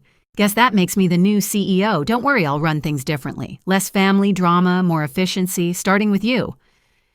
The bathroom door splintered as something heavy hit it. Amy had found a weapon, but before she could break through, gunshots erupted in the hallway. Not from our agents. Someone else was firing. Amy's scream cut through the chaos, followed by silence. "It's clear," a familiar voice called. Diana's voice. But Diana was supposed to be dead. We cautiously opened the door to find Diana Vance standing over Amy's body, blood seeping from her own spider bites, but very much alive. Tyler lied. She gasped, leaning against the wall. "Wanted everyone to think I was dead so I could get close to Amy. Family trait, I guess. We're all liars." She collapsed and the agents rushed to help her while avoiding the remaining spiders. In the distance, sirens wailed as every emergency vehicle in Denver responded to the war zone our neighborhood had become. "Is it over?" my mother asked, holding me tight. But I was staring at Amy's phone at the last message displayed on the screen. It wasn't from Patricia or Tyler or Diana. It was from a contact labeled Grandmother. The message read, "If you're reading this, the Denver operation has failed. Activate Protocol 7. The society survives." "No," I said quietly. "It's not over. It's just beginning." Somewhere in Florida, a 93-year-old woman was planning the next move in a game that had been playing for nearly a century. The Black Widow Society, Amy had called it? How many chapters were there? How many killers in how many cities? Tyler and Patricia were dead. Diana was dying. Amy was gone. But the spider's web stretched further than any of us had imagined. And I was still caught in it. The aftermath of the spider attack left my childhood home a crime scene. Yellow tape hazmat teams and the lingering terror of what had crawled through those walls. Diana survived, barely rushed to intensive care, with enough anti-venom to stock a small hospital. Amy Chen's body was removed while news vans gathered outside like vultures. But I couldn't stop thinking about that message. Grandmother, the Black Widow Society, Protocol 7. 3 days later, I sat in a safe house with what remained of our team. Detective Chen looked exhausted. Ada Wright had aged years in hours, and my parents hadn't let go of each other since the attack. The official story was that Tyler and Patricia had killed each other in a murder-suicide. Diana was a victim who'd tried to stop them, and Amy Chen was a disturbed intern who'd snapped. The truth was classified above even Detective Chen's pay grade. "The FBI is taking over," she told us grimly. "This is now a national security issue. The Black Widow Society apparently has chapters in 12 cities. They're estimating over 100 victims spanning 94 years. And they want me to disappear," I said flatly. "Witness protection, new identity, hide forever." "It's the safest option," my father urged. Safe like Sarah was safe like Emma, like all the women who ran and hid and died anyway. I stood up, pacing the small room. "No, I'm done running from these people." "Bertha, be reasonable," my mother pleaded. "I am being reasonable. They've taken 3 years of my life, poisoned me, tried to murder me with spiders, and turned my entire existence into a lie. And there's still a 93-year-old woman out there planning Protocol 7, whatever that is." "The FBI will handle it," Detective Chen said. "Well, they didn't know the society existed until 3 days ago. Patricia Caldwell operated for 30 years under their noses. How many other Patricias are out there? How many Amys?" Paul Santos, who'd been quietly researching on his laptop, looked up. "I found something. The nursing home in Florida, Sunset Gardens in Boca Raton. Their oldest resident is Evelyn Blackwood, 93, former federal judge." A judge, Ada Wright, looked sick. "How many of these people are in positions of power?" "That's what I intend to find out," I said. "I want to talk to her." "Absolutely not," Detective Chen said. "You're a civilian. You've done enough." "I've done enough." I laughed bitterly. "I've survived. That's all I've done.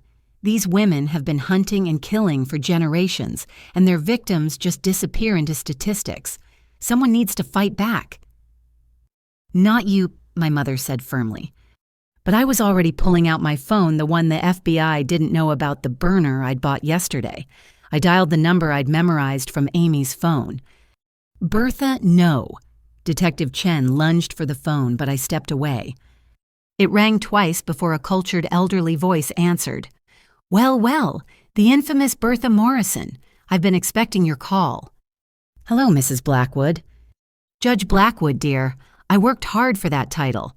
Though I suppose federal prison jumpsuits don't come with honorifics, so perhaps it doesn't matter anymore." "You know why I'm calling?" "Of course. You want answers. The young always do." "Very well, I'll grant you an audience. Tomorrow, 2 p.m. Come alone or don't come at all." "I'll be there." "Oh, and Bertha, don't bother with wires or recording devices. At my age, I have nothing left to lose and everything to gain by telling the truth. The society's story deserves a proper historian." She hung up. Everyone in the room stared at me in horror.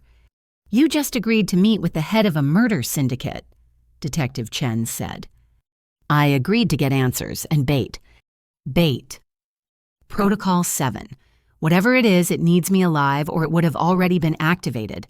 Grandmother wants something from me." "Your death," my father said. "No. If she wanted me dead, she has the resources to make it happen. She wants something else, and I'm going to find out what." The next 24 hours were a battle. FBI agents insisted on involvement. My parents begged me to reconsider. Detective Chen threatened to arrest me for my own protection, but I held firm. This was my choice, my risk. Finally, a compromise. I would go, but with a full tactical team stationed outside. At the first sign of danger, they'd extract me. Paul Santos would monitor from a surveillance van, and I'd wear a new type of tracker that couldn't be detected by standard equipment. The flight to Florida felt like descending into hell. Every passenger could be a society member. Every flight attendant could be poisoning my drink.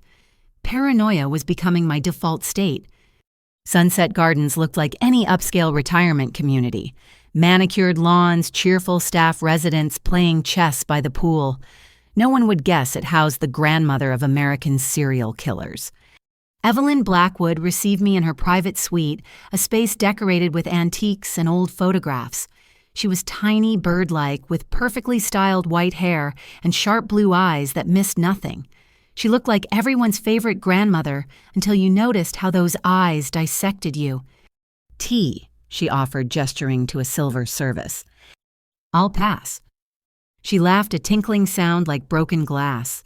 "Smart girl, though if I wanted you dead, dear, you wouldn't have made it past the lobby. Please sit. We have much to discuss." I sat carefully in an armchair across from her.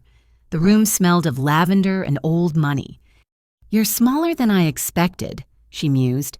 "Patricia made you sound like an Amazon, but then Patricia always did exaggerate." "Patricia's dead." "Yes," I heard. Burned alive with that disappointment she called a son. Fitting end for both of them.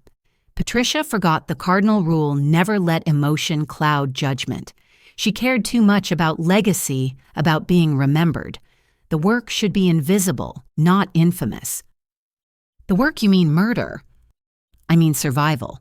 Do you know how the society began, Bertha?" "Enlighten me." She settled back, eyes going distant. 1929. The year the stock market crashed and the world went mad. I was 5 years old, living in poverty you can't imagine. My mother cleaned houses for rich women who complained about their worthless husbands while wearing diamonds worth more than our lives. So she started killing them. She started solving problems: abusive husbands who had accidents, corrupt businessmen who choked on their greed, women trapped in nightmares who suddenly found themselves free and wealthy. The Black Widow Society wasn't about murder, dear. It was about justice the system wouldn't provide. "You're romanticizing serial killing. Tell me how many women did Tyler murder before you?" "At least 5. "And how many did the system save? How many police reports were filed? How many warning signs ignored? The system fails women every day.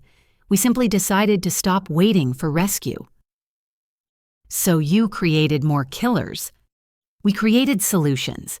Each generation trained to be smarter, more careful, more effective than the last, until Patricia corrupted it all with her greed and ambition. She turned our calling into a business, our mission into murder for profit." "Your mission was always murder." "Our mission was balance. Remove those who hurt others. Protect those who couldn't protect themselves. Yes, we profited, but that was secondary. Patricia made it primary. She created monsters like Tyler instead of guardians like we were meant to be." I studied her, this tiny woman justifying decades of death. "Why am I here, Judge Blackwood?" "Because you're the key to our future. You survived not 1, but 4 of our members. You exposed our existence to the world. You're either our greatest threat or our greatest asset." Asset. The society needs new leadership. Someone who understands both sides, who's been predator and prey. Someone who can restore our original purpose. I laughed in disbelief. "You want me to join you to lead your murder club?" "I want you to transform it. Take the skills, the network, the resources, and turn them toward their original purpose. Imagine what you could do with 100 trained women at your disposal. How many Tylers you could stop before they claimed their first victim." By becoming a killer myself, by becoming a protector. The system failed you, Bertha. It fails women every day. We could change that. Protocol 7, I said suddenly. That's what this is, recruitment. She smiled. Protocol 7 is whatever the survivor chooses it to be, destruction or transformation. The society dies with me or it evolves with you. And if I refuse, then you leave here unharmed and we fade into history. The networks dissolve, the resources scatter, and the next generation of predators hunts without opposition. How many women will die because you chose moral purity over practical action? The weight of her words settled on me like stones. She was offering me an army of killers and asking me to turn them into heroes. It was insane. It was tempting. It was everything Tyler had seen in me, that capacity for darkness dressed up as justice. I need time to think. Of course.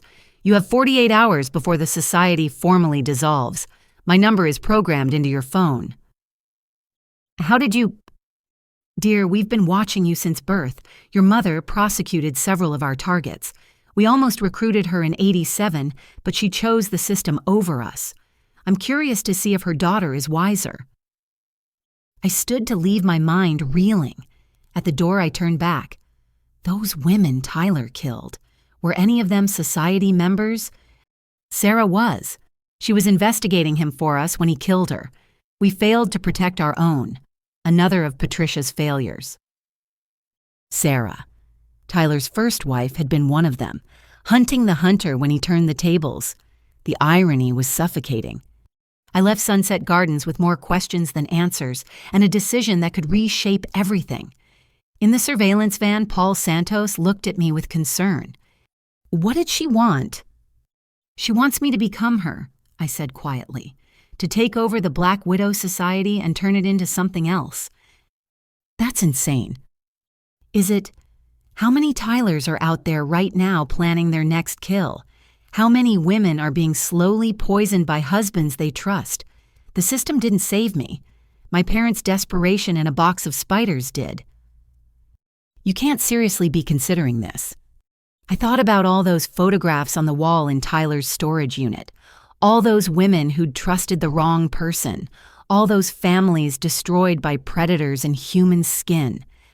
I have 48 hours to decide, I said, whether to let 94 years of murder die with her or try to turn it into something that could actually protect people. Bertha, these are killers. So was I the moment I chose to survive. The only question now is what kind of killer I'll become, the kind that serves justice or the kind that serves revenge. Tyler thought he was training me to be like him. Maybe he succeeded more than either of us realized. We drove away from Sunset Gardens in silence, but Evelyn Blackwood's words echoed in my mind. The system had failed me. It had failed Sarah, Emma, all of them. Maybe it was time to try something different. Maybe it was time for the prey to become predators with a purpose. 48 hours to decide the future of the Black Widow Society. 48 hours to choose between the law that had failed to protect me and the lawless who offered to make me their queen. Tyler was dead, but his legacy lived on in the choice he'd forced me to make. What kind of survivor would I become? The 48 hours passed in a blur of heated debates, soul-searching, and strategic planning. In the end, I made a decision that surprised everyone, including myself. I called Judge Blackwood and accepted her offer, but with conditions. The Black Widow Society would transform into something new, a network dedicated to protecting potential victims, exposing predators, and working within the law whenever possible. We would be watchers, guardians, and only in the most extreme circumstances, when all other options failed, would we consider darker methods. The FBI was furious when they found out, but I'd negotiated immunity in exchange for full cooperation in dismantling the old society structure and rebuilding it as an official consultant network. It wasn't perfect, but it was better than letting 94 years of infrastructure disappear into the shadows. 3 months later, I stood in a federal courthouse preparing to testify in what the media called the trial of the century. Not against Tyler, he was dead. Not against Patricia she'd burned with her creation, but against the surviving members of the Black Widow Society who'd refused transformation and clung to the old ways. The prosecutor was a younger version of my mother, fierce and uncompromising. The defense attorney was Patricia's protege, trained by the best and fighting for the worst. And in the defendant's chair sat Margaret Thornfield, 72, a respected psychiatrist who'd used her practice to identify vulnerable women for society recruitment or targeting. "Are you ready?" Detective Chen asked. She'd been promoted after the Denver incident, now heading a federal task force on predatory murders. "As ready as anyone can be to testify against a serial-killing grandmother," I replied, smoothing my blazer. The courtroom was packed.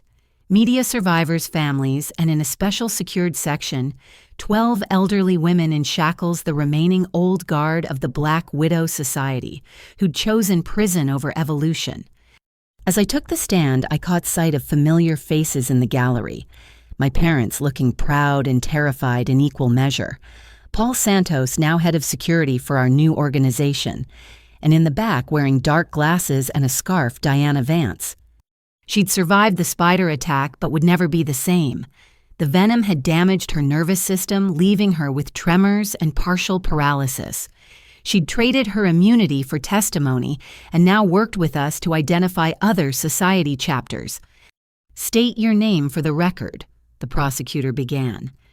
"Bertha Morrison." I kept the married name as a reminder, some scars we choose to carry. "Mrs. Morrison, can you tell the court how you first became aware of the Black Widow Society?" I took a breath, my mind flashing back to that birthday 3 months ago when a box of spiders arrived at my door. It started when my parents sent me a warning disguised as a murder attempt. They knew my husband was planning to kill me, and they chose an extreme method to save my life.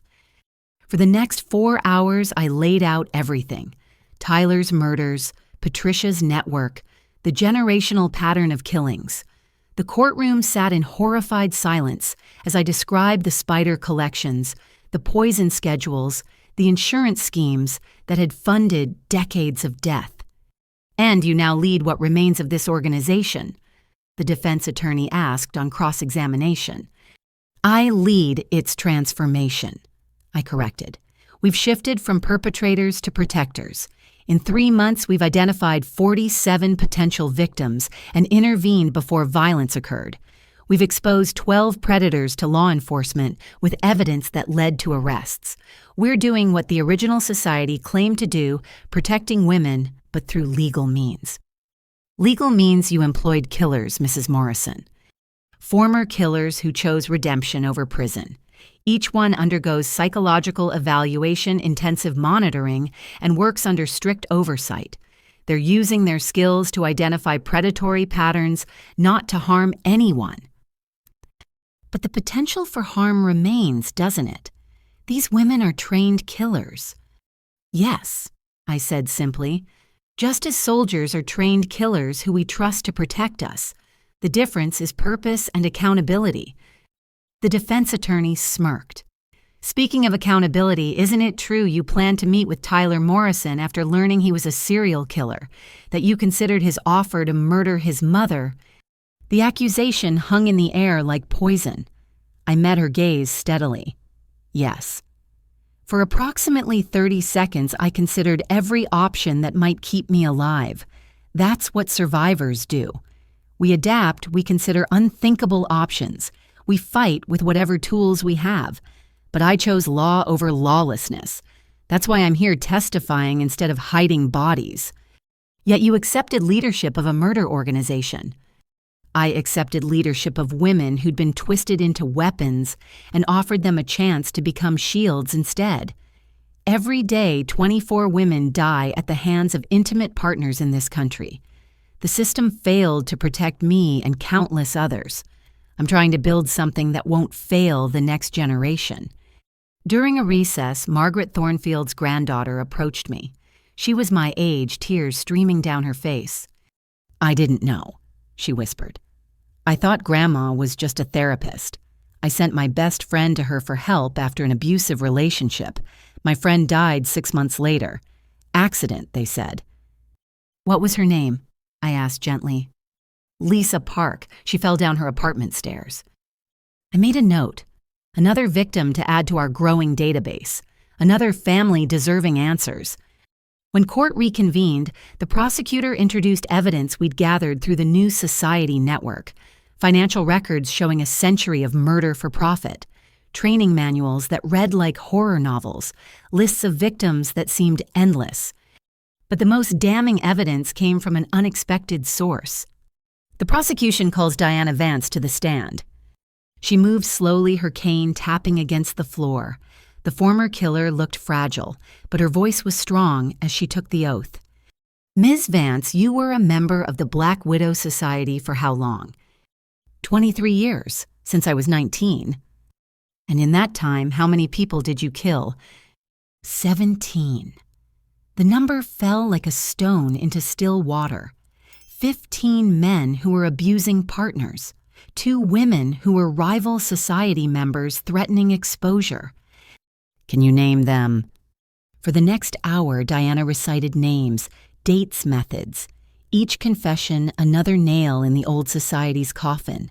When she finished, the courtroom was silent except for the sound of survivors' families crying. Why testify now? The prosecutor asked. Because Bertha Morrison showed me something I'd forgotten, that we have a choice. I chose wrong for 23 years. This testimony is my attempt to choose right, even if it's too late for redemption.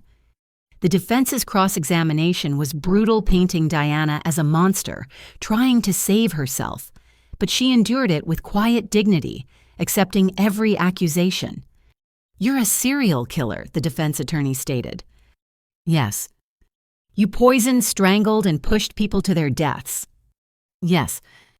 And we're supposed to believe you've suddenly developed a conscience. No, Diana said quietly. I don't have a conscience. Sociopaths rarely do. But I have logic. The old way led to my nephew's death, my sister's death, my mother's death, and my own near death. It's a failed system. Bertha offers a better one. I choose efficiency over tradition. It was chilling testimony, a killer's pragmatism rather than redemption. But it was honest, and the jury leaned forward, fascinated by the monster who'd chosen to cage herself. During the lunch break, Ada Wright pulled me aside. The jury's going to convict on the evidence, but public opinion is split. Some see you as a hero reforming evil. Others think you're creating a private army of assassins. Let them think what they want, I said. I know what we're building.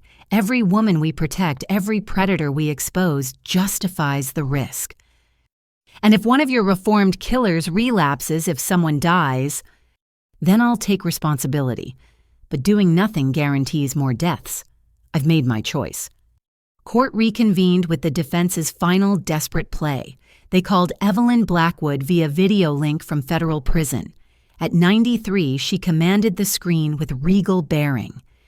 Judge Blackwood, the defense began. You founded the modern Black Widow Society. Do you support what Bertha Morrison has done to your organization? Support. Evelyn laughed. I created it. The society was always meant to evolve. Each generation was supposed to improve on the last. Patricia corrupted it with greed. Her son corrupted it with emotion. But Bertha. She's returning it to its roots, protection, not profit. You're saying you approve of your life's work being dismantled. I'm saying a 94-year-old tree was rotting from within. Bertha's not dismantling it. She's pruning the diseased branches so new growth can flourish. The society I founded in 1929 would have approved. We lost our way. She's helping us find it again. It was a masterful performance, the matriarch blessing her successor. The prosecution wisely didn't cross-examine, letting her words stand. In my hotel room that night, I found a package waiting. No return address, but I recognized the handwriting. Tyler's. My dead husband had mailed something before his final confrontation with Patricia. Inside was a leather journal and a note. For the woman I couldn't be brave enough to save. May you save others. The journal contained names, hundreds of them. Women Tyler had researched as potential victims over the years. Women who fit his profile, who had vulnerabilities he could exploit. His shopping list of future murders. But now it was a protection list. Every name a life we could safeguard. I called Detective Chen immediately. We have work to do. The trial continued for 2 more weeks. 12 convictions, 12 life sentences. The old Black Widow Society was officially dead, its survivors imprisoned or transformed. But in its place, something new grew. The Guardian Network, we called it. Former predators becoming protectors. Survivors helping survivors. A shadow organization stepping into the light. 6 months later, we'd prevented 43 murders, exposed 16 predators, and provided safe houses for over 200 women fleeing dangerous situations.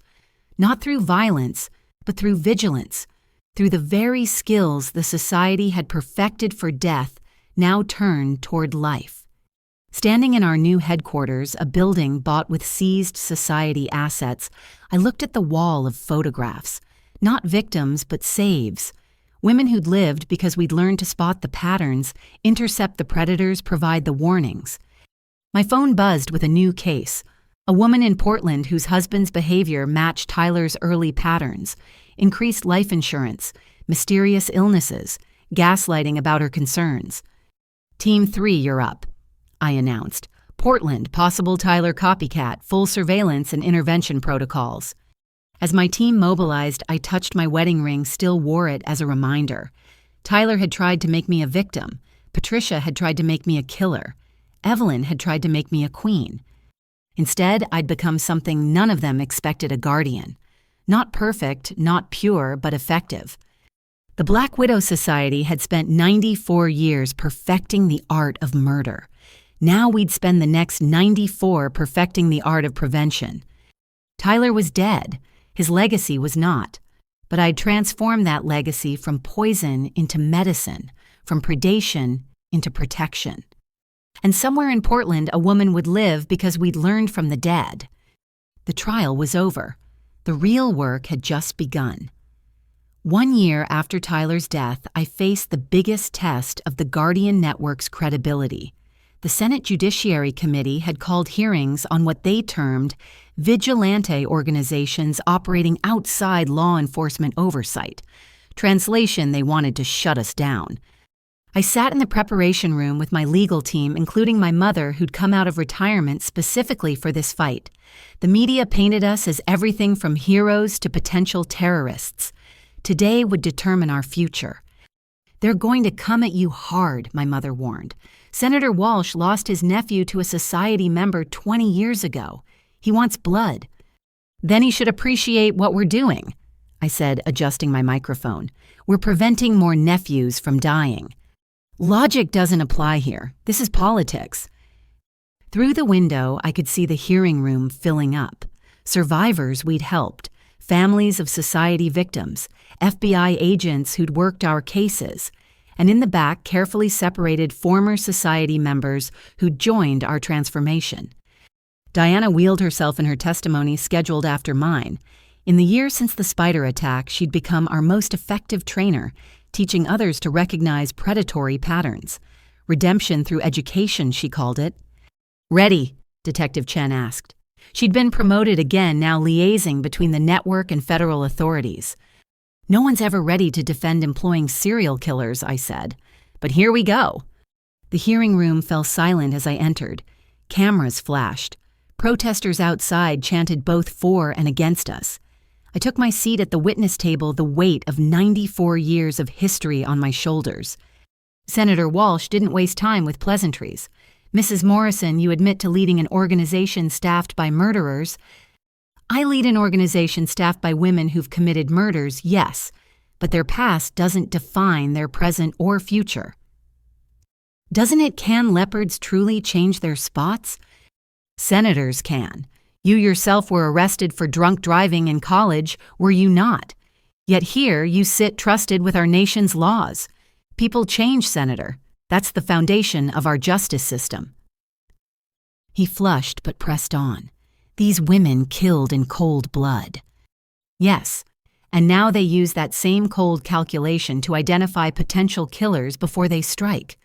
Who better to catch a predator than someone who understands predatory thinking? So you fight fire with fire. We fight fire with firefighters who understand how fire thinks, how it moves, how to stop it before it spreads. Senator Chen from California, no relation to Detective Chen, leaned forward. Can you provide concrete examples of your organization's success? I opened my prepared folder. Certainly. Case 1, Jennifer Martinez, Tucson. Her husband had increased her life insurance and begun researching untraceable poisons. Our surveillance team, led by a former society member, recognized the pattern and intervened.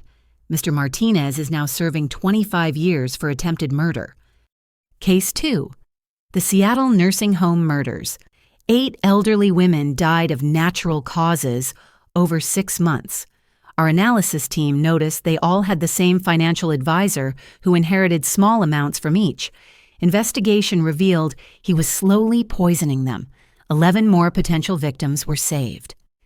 Case 3, Rebecca Stone, Miami. Trapped in an abusive marriage but unable to prove it for a restraining order.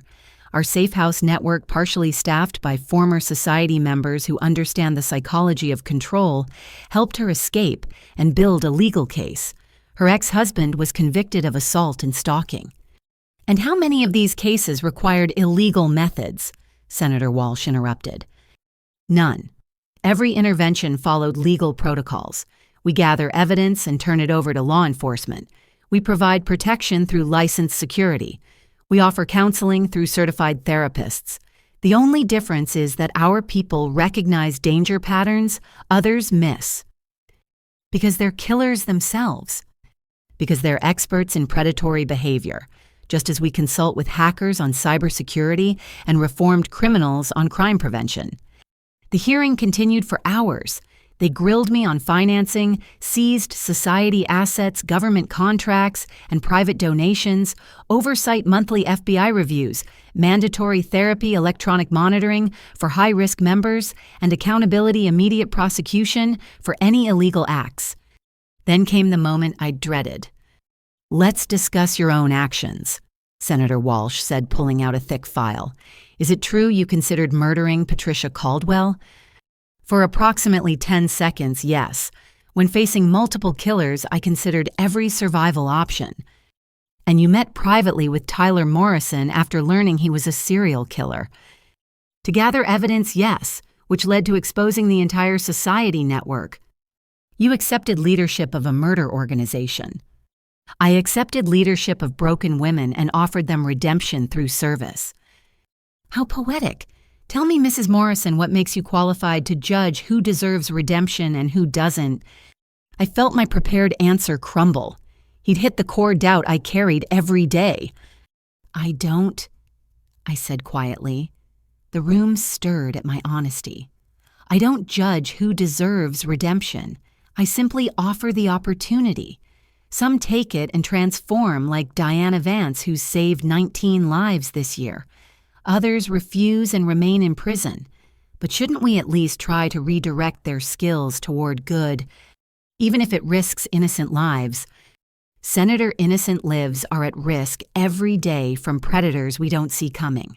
At least with our people, we know the danger and monitor it. Would you rather have reformed killers helping us or unreformed ones hiding in plain sight?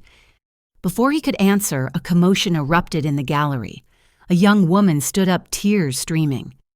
"Let her speak," someone shouted. The chairman gavelled for order, but the woman continued. "My name is Ashley Coleman. The Guardian Network saved my life. My ex-boyfriend was planning to kill me. The signs were all there, but no one saw them except a counselor at their safe house. That counselor used to be society. She recognized the pattern because she'd used it herself. I'm alive because a killer chose to become a protector." More survivors stood sharing similar stories. The chairman threatened to clear the gallery, but the damage was done. The human faces of our success had broken through the political theater. Order. The chairman finally restored calm. "Miss Coleman, please be seated. Mrs. Morrison will take a brief recess before continuing." During the break, my mother squeezed my hand. "You're doing great. Walsh is losing the room. But I was watching Diana being wheeled to the witness table. Her testimony would make or break us, a confessed serial killer defending our mission. When we reconvened, Diana faced the committee with her usual calm. Senator Walsh looked like a shark scenting blood. "Ms. Vance, you've murdered 17 people." "Yes." "Yet we're supposed to trust you around vulnerable women." "No, that's why I'm monitored, constantly undergo weekly psychological evaluations, and am never alone with clients. Trust is earned, not assumed." "Do you feel remorse for your victims?" "I'm incapable of remorse. I'm a diagnosed sociopath, but I feel waste. 17 lives ended for money and misplaced loyalty. Now I use my skills to prevent waste. It's logical, not emotional." "So you could kill again?" "Physically, yes. I retain the knowledge. But I won't because it's inefficient. The old way led to destruction of everything I valued. This way leads to sustainable success. I'm not good senator, I'm practical. And practically speaking, saving lives serves my interests better than taking them." It was chilling honesty. No false redemption narrative, just cold calculation turned toward better ends. The committee didn't know how to handle it. "How can the public trust someone who admits to having no conscience?" Diana tilted her head. "They can't. That's why the network exists, to channel people like me toward productive ends under careful supervision. Would you prefer I be in prison costing taxpayers money, or out here using my expertise to save lives while being watched every moment?" "I'd prefer you face justice for your crimes." "I am. Every life I save is partial payment for those I took. I'll never balance the scales, but I can tip them toward justice rather than adding more weight to injustice." The hearing went on for 3 days. Testimony from saved victims, reformed society members, law enforcement partners, and opposition voices claiming we were a danger. Through it all, I held to one truth: imperfect protection was better than perfect vulnerability. On the final day, an unexpected witness appeared. Evelyn Blackwood, now 94, was wheeled in via video link from federal prison. "Judge Blackwood," the chairman began, "do you have a statement regarding the Guardian Network?" "I do." Her voice was weaker, but still commanding. "I spent 90 years building an empire of death. I trained killers, facilitated murders, corrupted justice. My legacy should have been eternal infamy." She paused, those sharp eyes finding mine through the camera. "But Bertha Morrison stole my legacy. She took my killers and made them protectors. My network of death became a network of life. My careful training in murder became expertise in prevention. She robbed me of my dark immortality and replaced it with something I never expected: hope." "Are you saying you support the Guardian Network?" "I'm saying I'm dying in prison where I belong, but my students are saving lives under careful supervision. That's justice, senators. Ugly, complicated, imperfect justice. The kind that actually works in our ugly, complicated, imperfect world." Her testimony shifted the tide.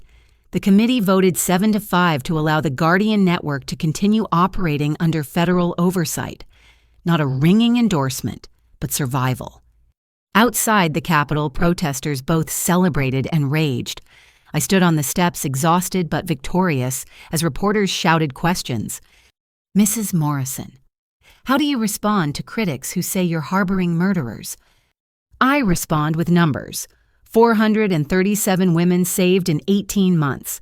63 predators exposed and prosecuted. 0 crimes committed by network members. We're not perfect, but we're effective. What about the families of society victims? Don't they deserve pure justice? Diana wheeled up beside me. They deserve to have future families spared their pain. That's what we provide. A woman pushed through the crowd, Lisa Park's mother, whose daughter had died after seeing Margaret Thornfield for therapy. "You saved others," she said, tears streaming. "My Lisa is still gone, but you saved others. Thank you." It wasn't forgiveness that wasn't hers to give, but it was acknowledgement that prevention mattered as much as punishment. That night, back at network headquarters, I stood before our full team.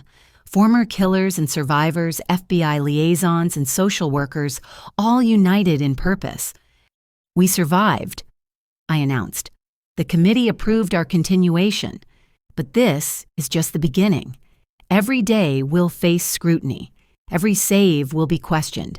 Every member will be judged by their worst moment rather than their current actions. But we'll continue because the women we protect deserve it." Diana raised her water glass. "To ugly justice." "To ugly justice," we echoed. As the celebration continued, I stepped onto the balcony looking out over the city. Somewhere out there, predators were planning their next hunt, but now they faced opposition from those who understood their methods better than anyone. Tyler had tried to make me a victim. Patricia had tried to make me a killer. Evelyn had tried to make me a queen. The Senate had tried to make me a pariah. Instead, I'd become something none of them expected: a bridge between darkness and light, using one to serve the other. The Guardian Network wasn't perfect. We employed monsters to catch monsters. We walked ethical tightropes daily. We faced hatred from those who couldn't see past our members' histories.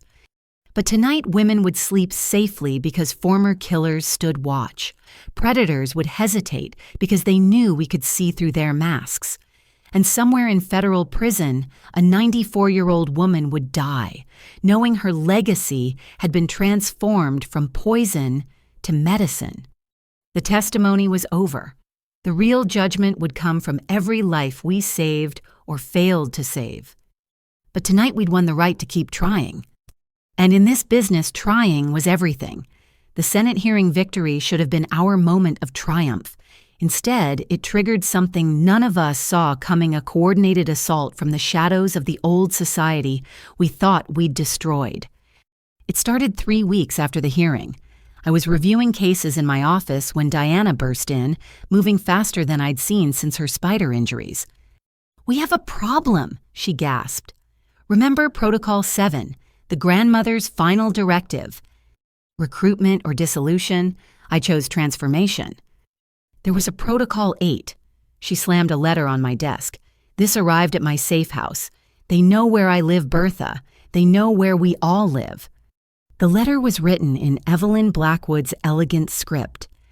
"My dear Diana, if you're reading this, Protocol 7 failed, and our wayward Bertha has corrupted you all with her delusions of redemption. Protocol 8 activates upon my death a cleansing. The society protects its secrets.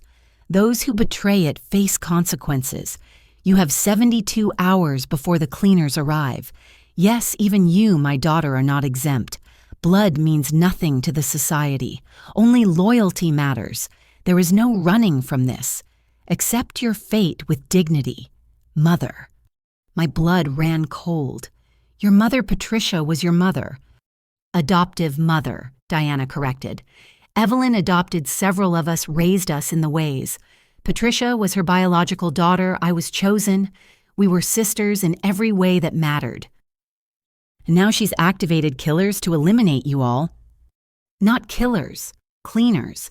The society's internal enforcement division. Think of them as our internal affairs, except their corrections are permanent." I hit the emergency alert, summoning our entire security team. "How many cleaners exist?" "When I was active 6, now unknown. They operate independently, answer only to the grandmother, and have one job: eliminate threats to the society." "But the society is dissolved. We transformed it." "We transformed one branch. Evelyn had contingencies. Hidden cells, sleeper agents, resources we never found." Diana's hands shook as she reread the letter. 72 hours. She always did like her countdowns. Within an hour, similar letters had been reported from network members across the country. Every former society member who'd joined us had received the same warning. The cleaners were coming. "We need to consolidate," Detective Chen commanded, taking charge of security. "Bring everyone to secure locations." 43 former society members spread across 12 states. I said, scanning our roster, "We can't protect them all." "Then we go on offense," Diana suggested. "Hunt the hunters." With what information we don't know who they are, where they are, or how many exist? A knock at my door interrupted us. My assistant entered pale-faced. "Ma'am, there's a woman here. Says she's a cleaner and wants to negotiate." We exchanged shocked looks. Cleaners didn't negotiate. They cleaned. "Send her in," I decided. Full security protocols. The woman who entered looked like a kindergarten teacher. Mid-50s cardigan sweater, gentle smile. She sat down like she was attending a PTA meeting not representing a death squad. "Mrs. Morrison, I'm Martha. I've been a cleaner for 22 years. "And you're here to kill our members?" "Oh, heavens no. I'm here to prevent a massacre." She pulled out her own letter. "You see, Protocol 8 has a flaw. It activates on Evelyn's death, but it doesn't specify natural death. Someone murdered her." The room went silent. Evelyn Blackwood, the grandmother of American serial killers, murdered in federal prison. "That's impossible," Detective Chen said. "She's in solitary monitored constantly." "Yet she died of anaphylactic shock yesterday. Somehow someone introduced shellfish into her food despite her documented allergy. Someone who knew that would trigger Protocol 8. "Who would benefit from that?" I asked. Martha smiled sadly. "Someone who wants the old society to devour itself while they build something new. You're not the only one who had transformation ideas, Mrs. Morrison, but others preferred more aggressive approaches." She produced a tablet showing surveillance footage from various cities. In each, former society members were being stalked by unknown figures. 6 cleaners received activation orders, Martha explained. "I'm one. 2 others share my concerns about this suspicious timing. 3 are proceeding with termination protocols. If we don't stop them, you'll lose half your network by week's end." "Why help us?" Diana asked suspiciously. "Because I've spent 22 years cleaning up society messes, and I'm tired. Your transformation offers retirement with purpose instead of a shallow grave. Plus," she looked directly at me, "I was Sarah Morrison's aunt. Tyler murdered my niece. I'd rather work with her successor than the old guard who protected him." Another revelation in a year full of them. Sarah's aunt had been a society cleaner, probably investigating her own niece's death when Protocol 8 activated. "What do you need?" I asked. 3 cleaners are hunting. 2 will go after high-value targets, first former society leadership who joined you. 1 is special. She likes to play with her food. We need to stop all 3 within 48 hours, or Protocol 8 succeeds and your network loses its most valuable assets. "Our reformed killers," I said. "Your experienced protectors," Martha corrected. "Without them, you're just social workers with good intentions. With them, you're a force that understands predators from the inside." I looked at Diana, my most effective trainer despite her injuries, at the photos of other former society members who'd risked everything to change. They weren't perfect people, but they were our people now. "Tell us about the 3 cleaners," I decided. Martha pulled up profiles. Cleaner 1, Rebecca Vance, Diana's cousin, specializes in poisons, likely already in position near her targets. Cleaner 2, Jennifer Wu, former CIA recruited after retirement, prefers accidents, car crashes, falls, mechanical failures. Cleaner 3, the ghost. Even I don't know her real name. She's different, theatrical. She'll want to make an example of someone important. "Me," Diana said flatly. "I'm the highest-ranking defector. She'll come for me." Most likely. The ghost sees termination as art, you betraying the family. That's a masterpiece waiting to happen. Then we use that, I said, a plan forming. Diana becomes bait while we hunt the other 2. "Absolutely not," Detective Chen protested. "We're not risking our people as bait." "We're already at risk," Diana pointed out. "At least this way we control the battlefield." "I can help with the first 2, Martha offered. "I know their methods, their safe houses, but the ghost, she's survived 40 years in this business by being unpredictable." "Then we be unpredictable too," I decided. "We've spent a year being defensive, proving we're good guys. Time to remind everyone we're reformed predators, not reformed prey." The next 24 hours were controlled chaos. We evacuated potential targets while leaving careful trails for the cleaners to follow. Martha worked with our tech team to track her former colleagues' movements, and Diana prepared for her role as bait with unsettling calm.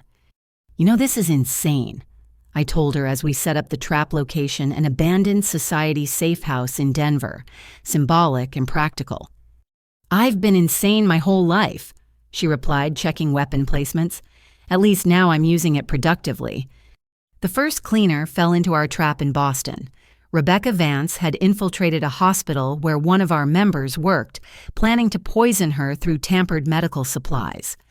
Martha intercepted her, and after a brief struggle involving syringes and scalpels, Rebecca was in custody. "One down," Detective Chen reported. "But Jennifer Wu just caused a near-miss car accident in Seattle. Our member survived, but barely." "And the ghost?" I asked. "Nothing. No sightings, no patterns, no—" The lights in our command center went out. Emergency power kicked in, bathing everything in red light. "She's here," Martha whispered. "She's in the building." Impossible. We were in the heart of network headquarters, surrounded by security with Diana's trap 20 miles away. "Unless—" I grabbed my phone, calling Diana. "It's not you. You were never the target. Get back here now." "Oh, please don't ruin my surprise." The voice came from everywhere and nowhere, echoing through our speaker system. Though I suppose Martha already did by switching sides. Predictable as always, Martha. "Show yourself," Martha called out. But I am showing myself. Every dead society member who trusted Bertha Morrison is me showing myself. Every failure of this pathetic transformation is my signature. "We haven't lost anyone," I said. "Haven't you checked your messages, dear? Jennifer Wu is more efficient than you thought." My phone buzzed with urgent messages. 3 of our members in different cities all attacked simultaneously. 2 injured, 1 critical. While we'd focused on protecting Diana, the real attacks happened elsewhere.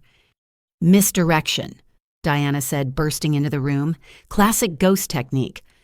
"Oh, good, the gang's all here." The ghost's voice turned pleased. "Now for the finale. You see, Protocol 8 wasn't just about cleaning house. It was about sending a message. The society doesn't transform. It endures or it dies. Guess which you've chosen?" Gas began seeping through the ventilation system. Not lethal, that wasn't the ghost's style. This was paralytic, designed to leave us conscious but helpless while she worked. "Masks," Martha shouted, but it was too late. The gas was too fast, too effective. As my muscles locked and vision blurred, a figure materialized from the shadows. Not the dangerous woman I'd expected, but a teenager. 17, maybe 18, with dead eyes and a pleasant smile. "Surprise," she said cheerfully. "Everyone expects the ghost to be some old master, but Evelyn recruited young. I've been doing this since I was 12. You're not the only one she groomed for leadership, Bertha." She moved through our paralyzed forms like a dancer, checking pulses, adjusting positions. "Don't worry, I'm not here to kill you all, just to make a point. The society has many branches, many granddaughters. You transformed one twig while the tree still grows." She stopped at Diana, tilting her head. "You were supposed to be great, Patricia's biggest disappointment. Well, besides Tyler. But you chose this, helping victims instead of creating them. How boring. The new generation doesn't want your old ways." I managed to gasp out, fighting the paralysis.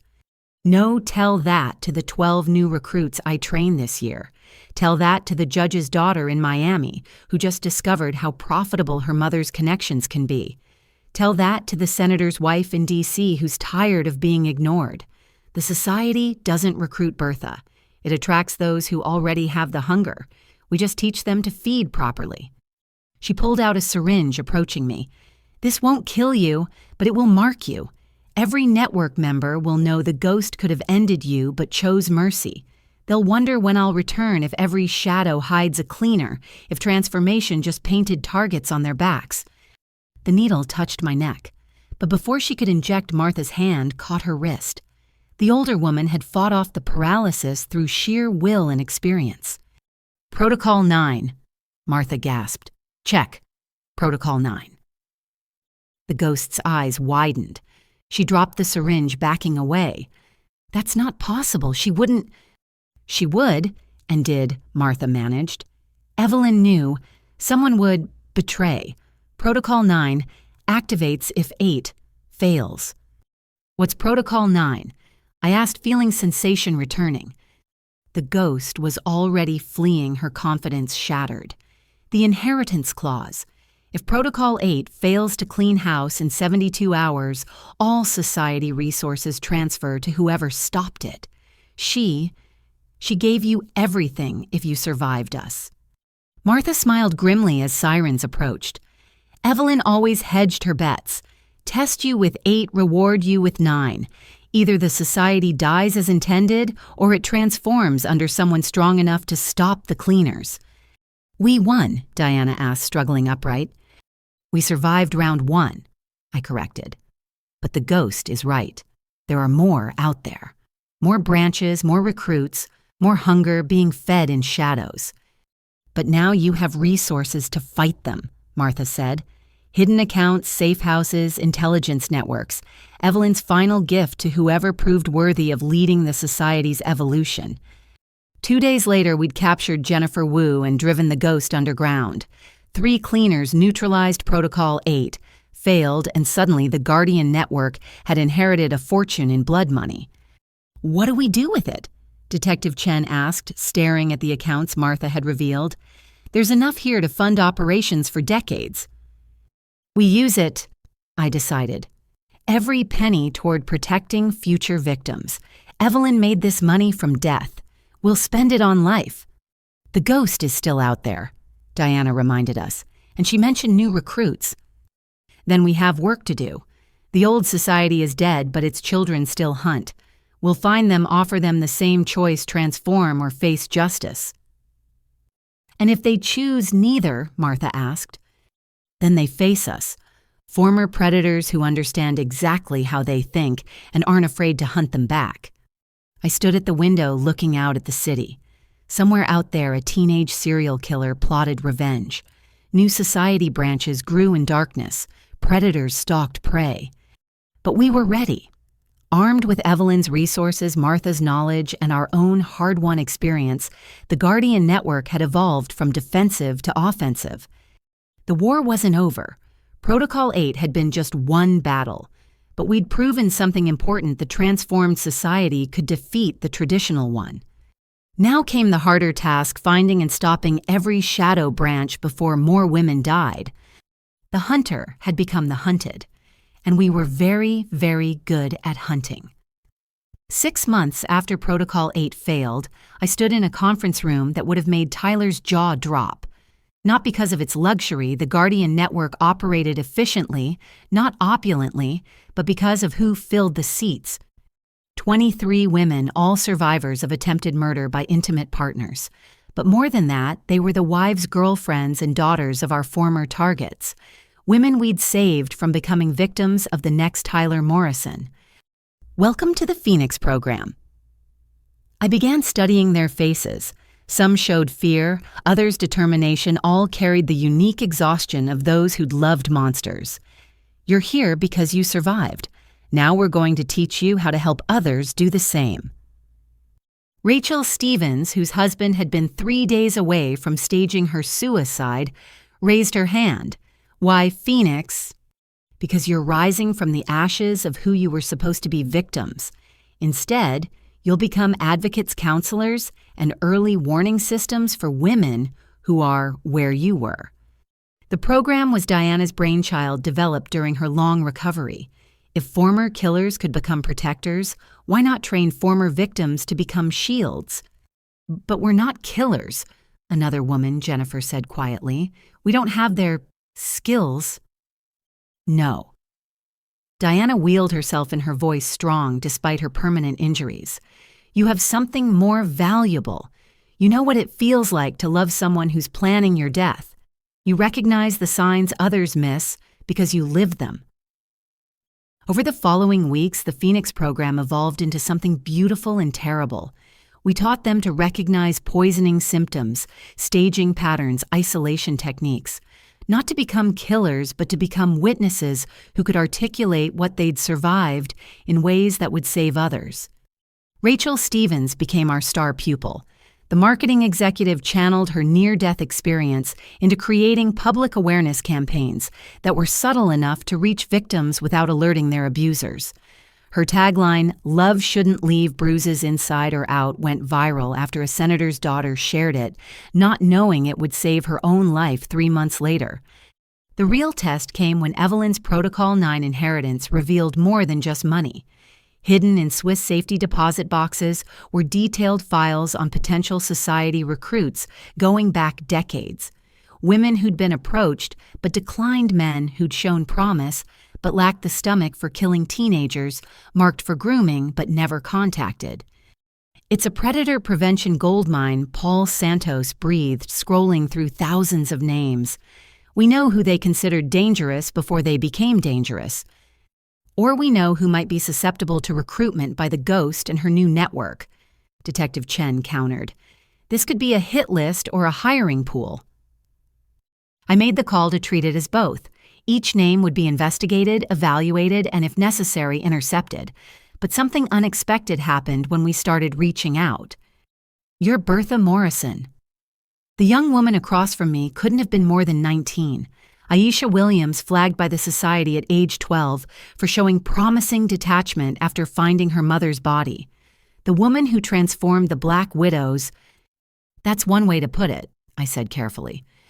"My grandmother told me stories, said the society tried to recruit her in the 60s, but she chose nursing instead. Spent her life saving people they would have killed. She always wondered what would have happened if she'd said yes." "And you?" "I've been approached 3 times. Once at 14 after my mom died.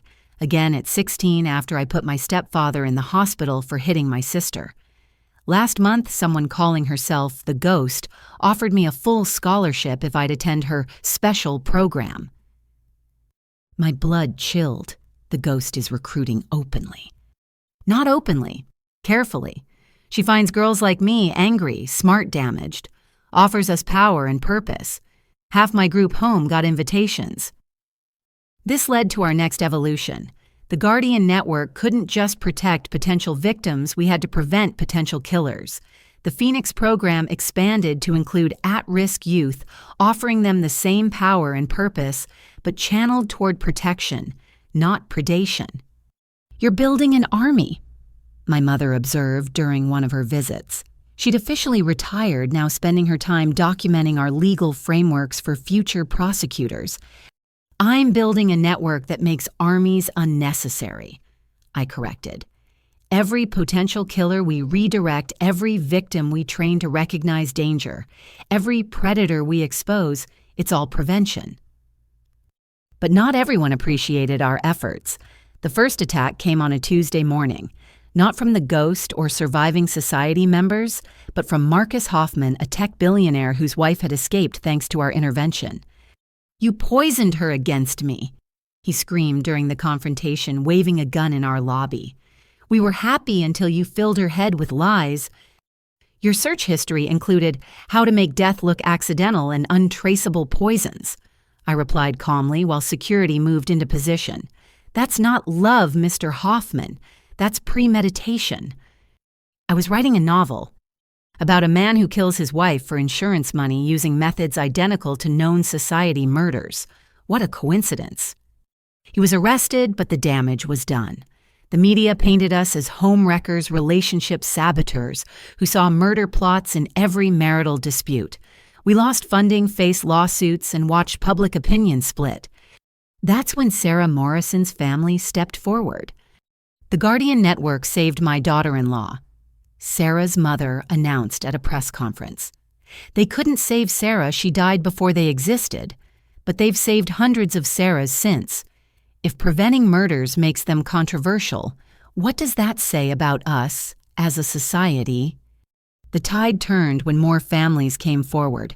Parents of women Tyler had killed, children orphaned by society murders, survivors who'd rebuilt their lives with our help. Their testimonies drowned out the critics who preferred silent victims to vocal prevention. But our greatest validation came from an unexpected source.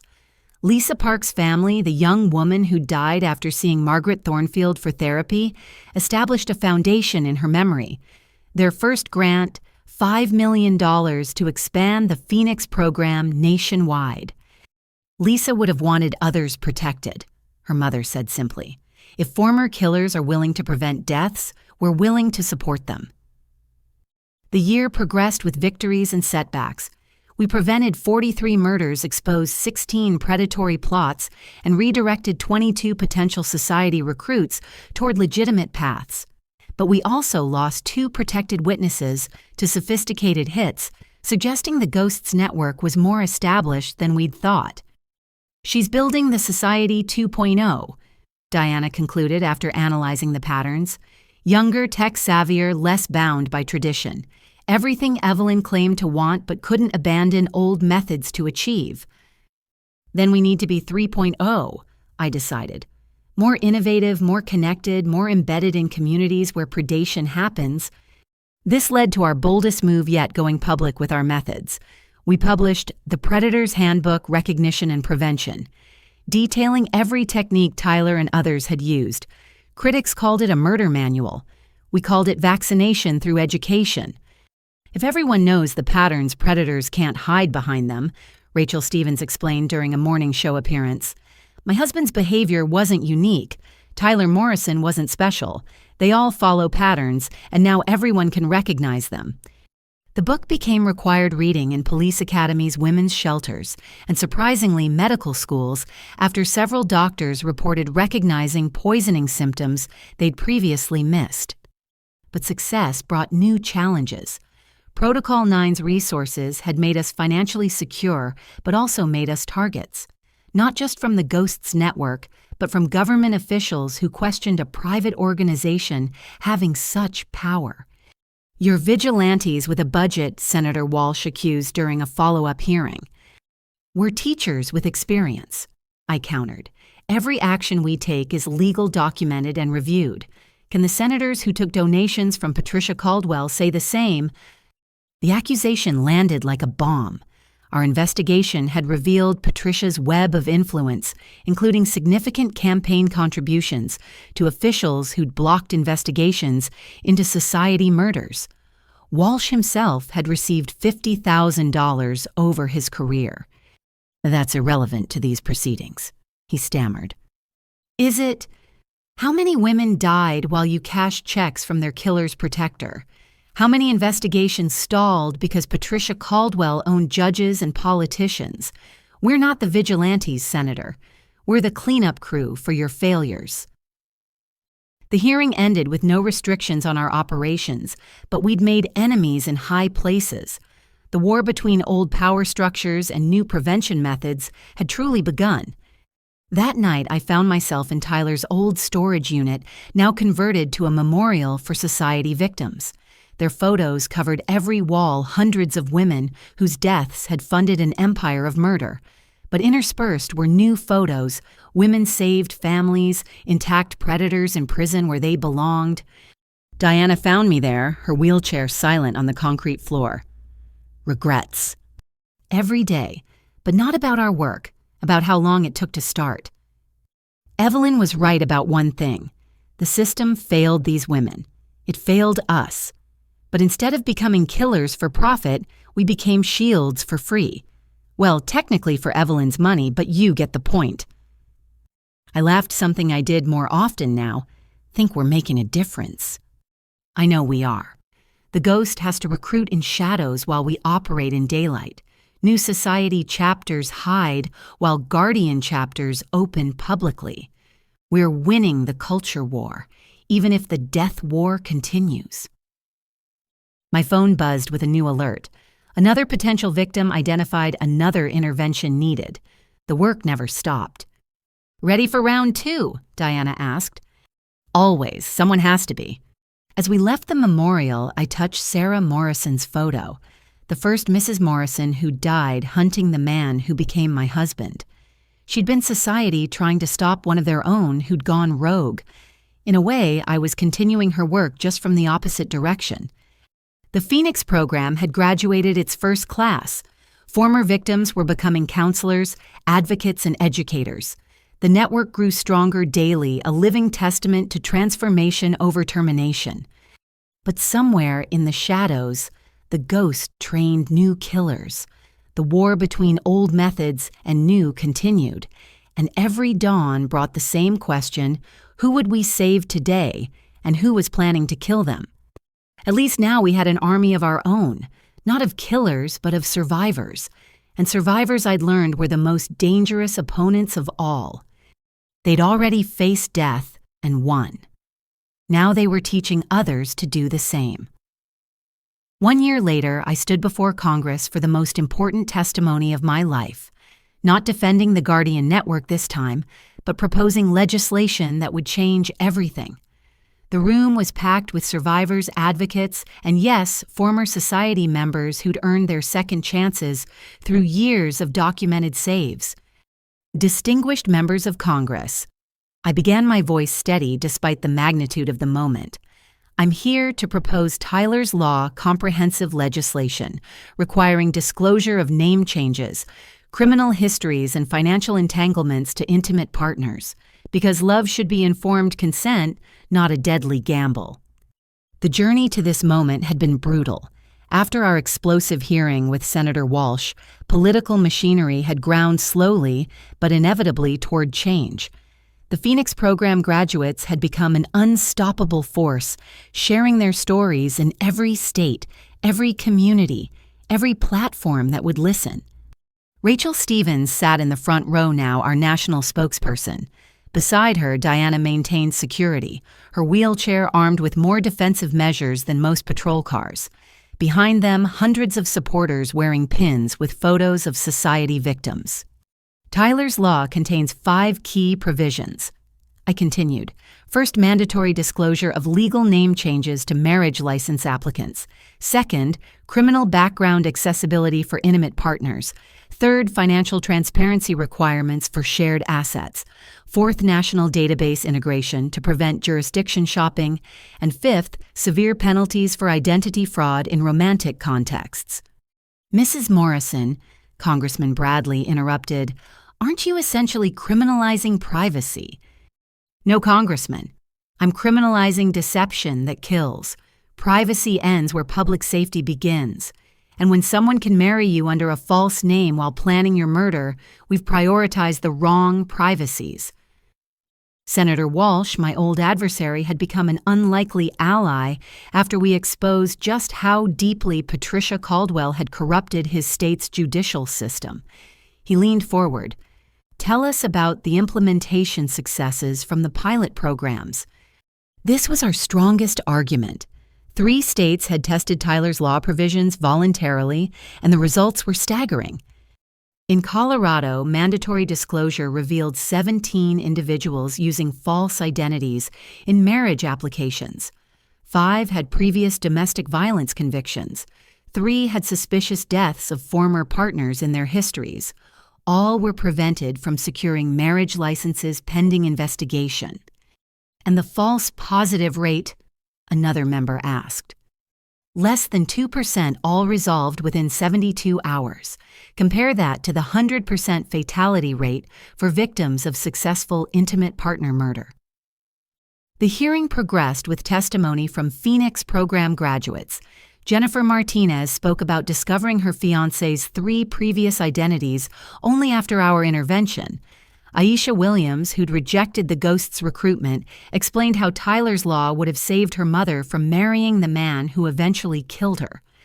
But the most powerful testimony came from an unexpected source. The committee calls Martha Henderson former cleaner for the Black Widow Society. Martha took the stand with the gravity of someone carrying decades of secrets. In exchange for immunity and witness protection, she'd become our most valuable asset in understanding how predators operated. Ms. Henderson, the prosecutor began, in your 22 years as a cleaner, how many society murders could have been prevented with Tyler's Law? All of them, Martha said simply. Every single killer I cleaned up after relied on deception. False names, hidden histories, manufactured personas.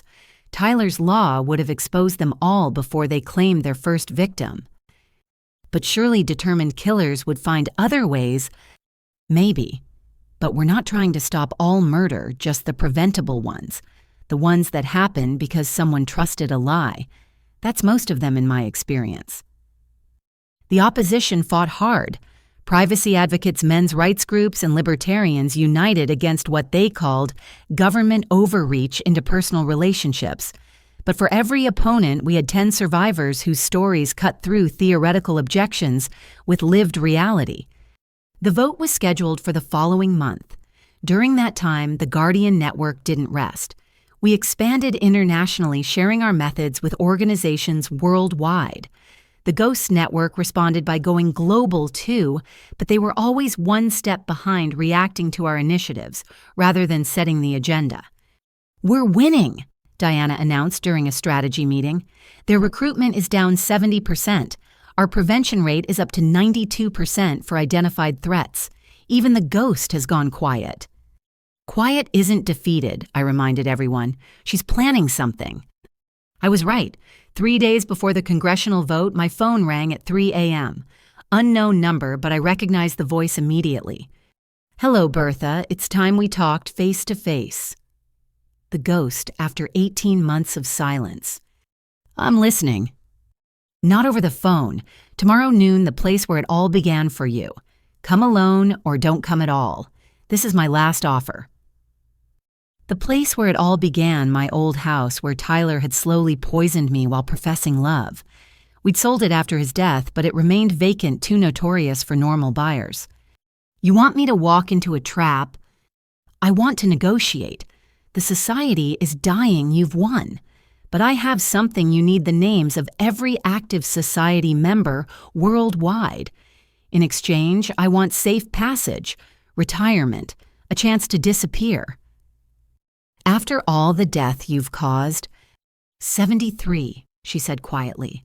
"I've killed 73 people over 6 years, but I know the locations of 300 more who are still active. Your choice: catch one ghost or save 300 potential victims." I made my decision in seconds. "I'll be there." The next day, against all protocol and advice, I entered my old house alone. The Ghost waited in the kitchen where Tyler had prepared my poisoned smoothies. She was 20 now, still looking like someone's innocent daughter rather than one of America's most prolific serial killers. "You came," she said, genuinely surprised. "You have information I need. And you have a life I want. Normal, boring, free from looking over my shoulder." She slid an encrypted drive across the counter. "Everything's there. Names, locations, methods, targets. The complete society roster that even Evelyn didn't know about. We young ones had our own networks." "Why betray them now?" "Because you were right. The old ways are dying. I'm 20 years old and I've been killing since I was 12. Do you know what that does to a person? I don't even remember who I was before the blood. So you want redemption?" "I want to stop, but I can't while they're still out there expecting me to lead them. Take them down and I can disappear." I studied her, this child shaped into a weapon by the society's twisted ideology. "There's another option. Work with us. Use your knowledge to prevent deaths instead of causing them." She laughed bitterly. "The Guardian Network would never accept me. I'm not like Diana or Martha killing for the family business. I enjoyed it. Every death was a high better than any drug. You can't reform that." "But you're asking to stop. That's the first step." "The first step is admitting you're a monster. I did that years ago. The second step is choosing not to be one anymore. That's why I'm here." I picked up the drive. If this intelligence is real, if it saves lives, I'll argue for leniency. Not freedom, but treatment. Controlled environment, rehabilitation. A fancy prison. A chance to become human again. She considered this. "And if I run?" "Then you run forever because we'll never stop hunting. But if you stay, if you try, maybe that 12-year-old girl still exists somewhere inside the killer. The Ghost Anna." She finally told me her real name made her choice. She surrendered to authorities that afternoon, becoming the youngest society member to turn state's evidence. Her intelligence proved invaluable, leading to the arrest of 47 active killers within a month. The congressional vote on Tyler's law passed with bipartisan support. The signing ceremony took place on what would have been my 4th wedding anniversary with Tyler. I stood with the president as she signed legislation that would save countless lives, holding a photo of Sarah Morrison, the woman who'd tried to stop Tyler before I even met him. "This law won't bring back the dead," the president said, "but it will prevent others from joining them. Because in America, we believe in the right to life, liberty, and the pursuit of happiness. And that starts with the right to know who you're pursuing it with." The Guardian Network received official federal recognition as a consulting organization. Our methods became part of FBI training. The Phoenix program expanded to 50 cities, and former killers continued their transformation into protectors, closely monitored but genuinely committed to their new path. "We did it," Diana said that night as we celebrated in what used to be a society safe house, now converted to a shelter for women escaping dangerous relationships. "We actually changed things." "We started changing things," I corrected. "The work never ends. For every society we expose, new predators evolve. For every life we save, someone else targets another victim. But at least now we have tools, laws, and networks to fight back." My phone buzzed with an alert. A woman in Portland reporting suspicious behavior from her boyfriend.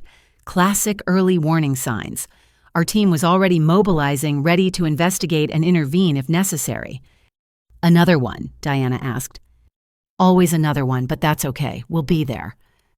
As I looked around the room at former killers training former victims to become advocates, at FBI agents learning from people they once hunted, at survivors building new lives from the ashes of their trauma, I realized Tyler had succeeded in ways he never intended. He'd tried to make me a victim. Instead, he'd created a warrior. He'd tried to profit from death. Instead, he'd funded life-saving programs with his seized assets. He'd tried to continue a legacy of murder. Instead, he'd sparked a revolution of prevention. The Guardian Network had over 10,000 members now. Former society killers, survivors, law enforcement, social workers, and ordinary citizens united in a simple belief: no one should die because they love the wrong person. Tyler's law was just the beginning. Sarah's law, requiring regular welfare checks for isolated partners, was working through state legislatures. Emma's law, mandating poison recognition training for medical professionals, had already saved dozens of lives. Each dead woman got her name on legislation that would prevent others from sharing her fate. "You know what the best part is?" I said to Diana as we prepared to leave.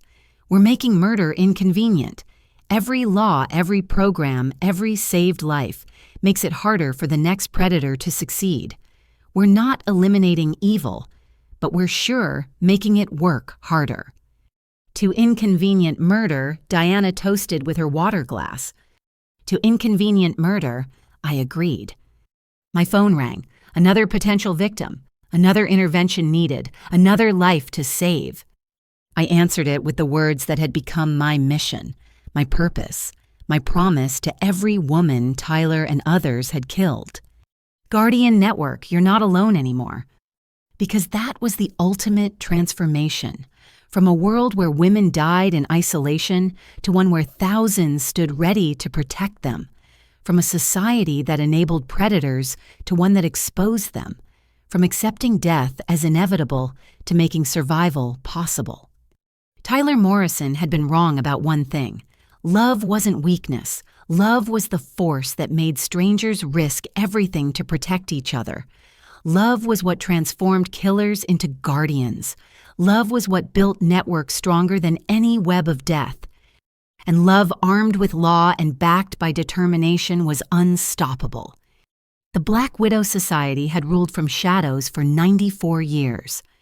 The Guardian Network would protect from daylight for the next 94 and beyond. Because we were no longer prey, we were no longer predators. We were protectors, and we were everywhere. Thank you for joining Bertha's journey from victim to victor. If you or someone you know recognizes warning signs of intimate partner violence, please reach out for help. Real organizations exist to protect and support you. You're not alone. Did this story resonate with you? Comment below with your thoughts on Tyler's Law and whether similar legislation could save lives in your community.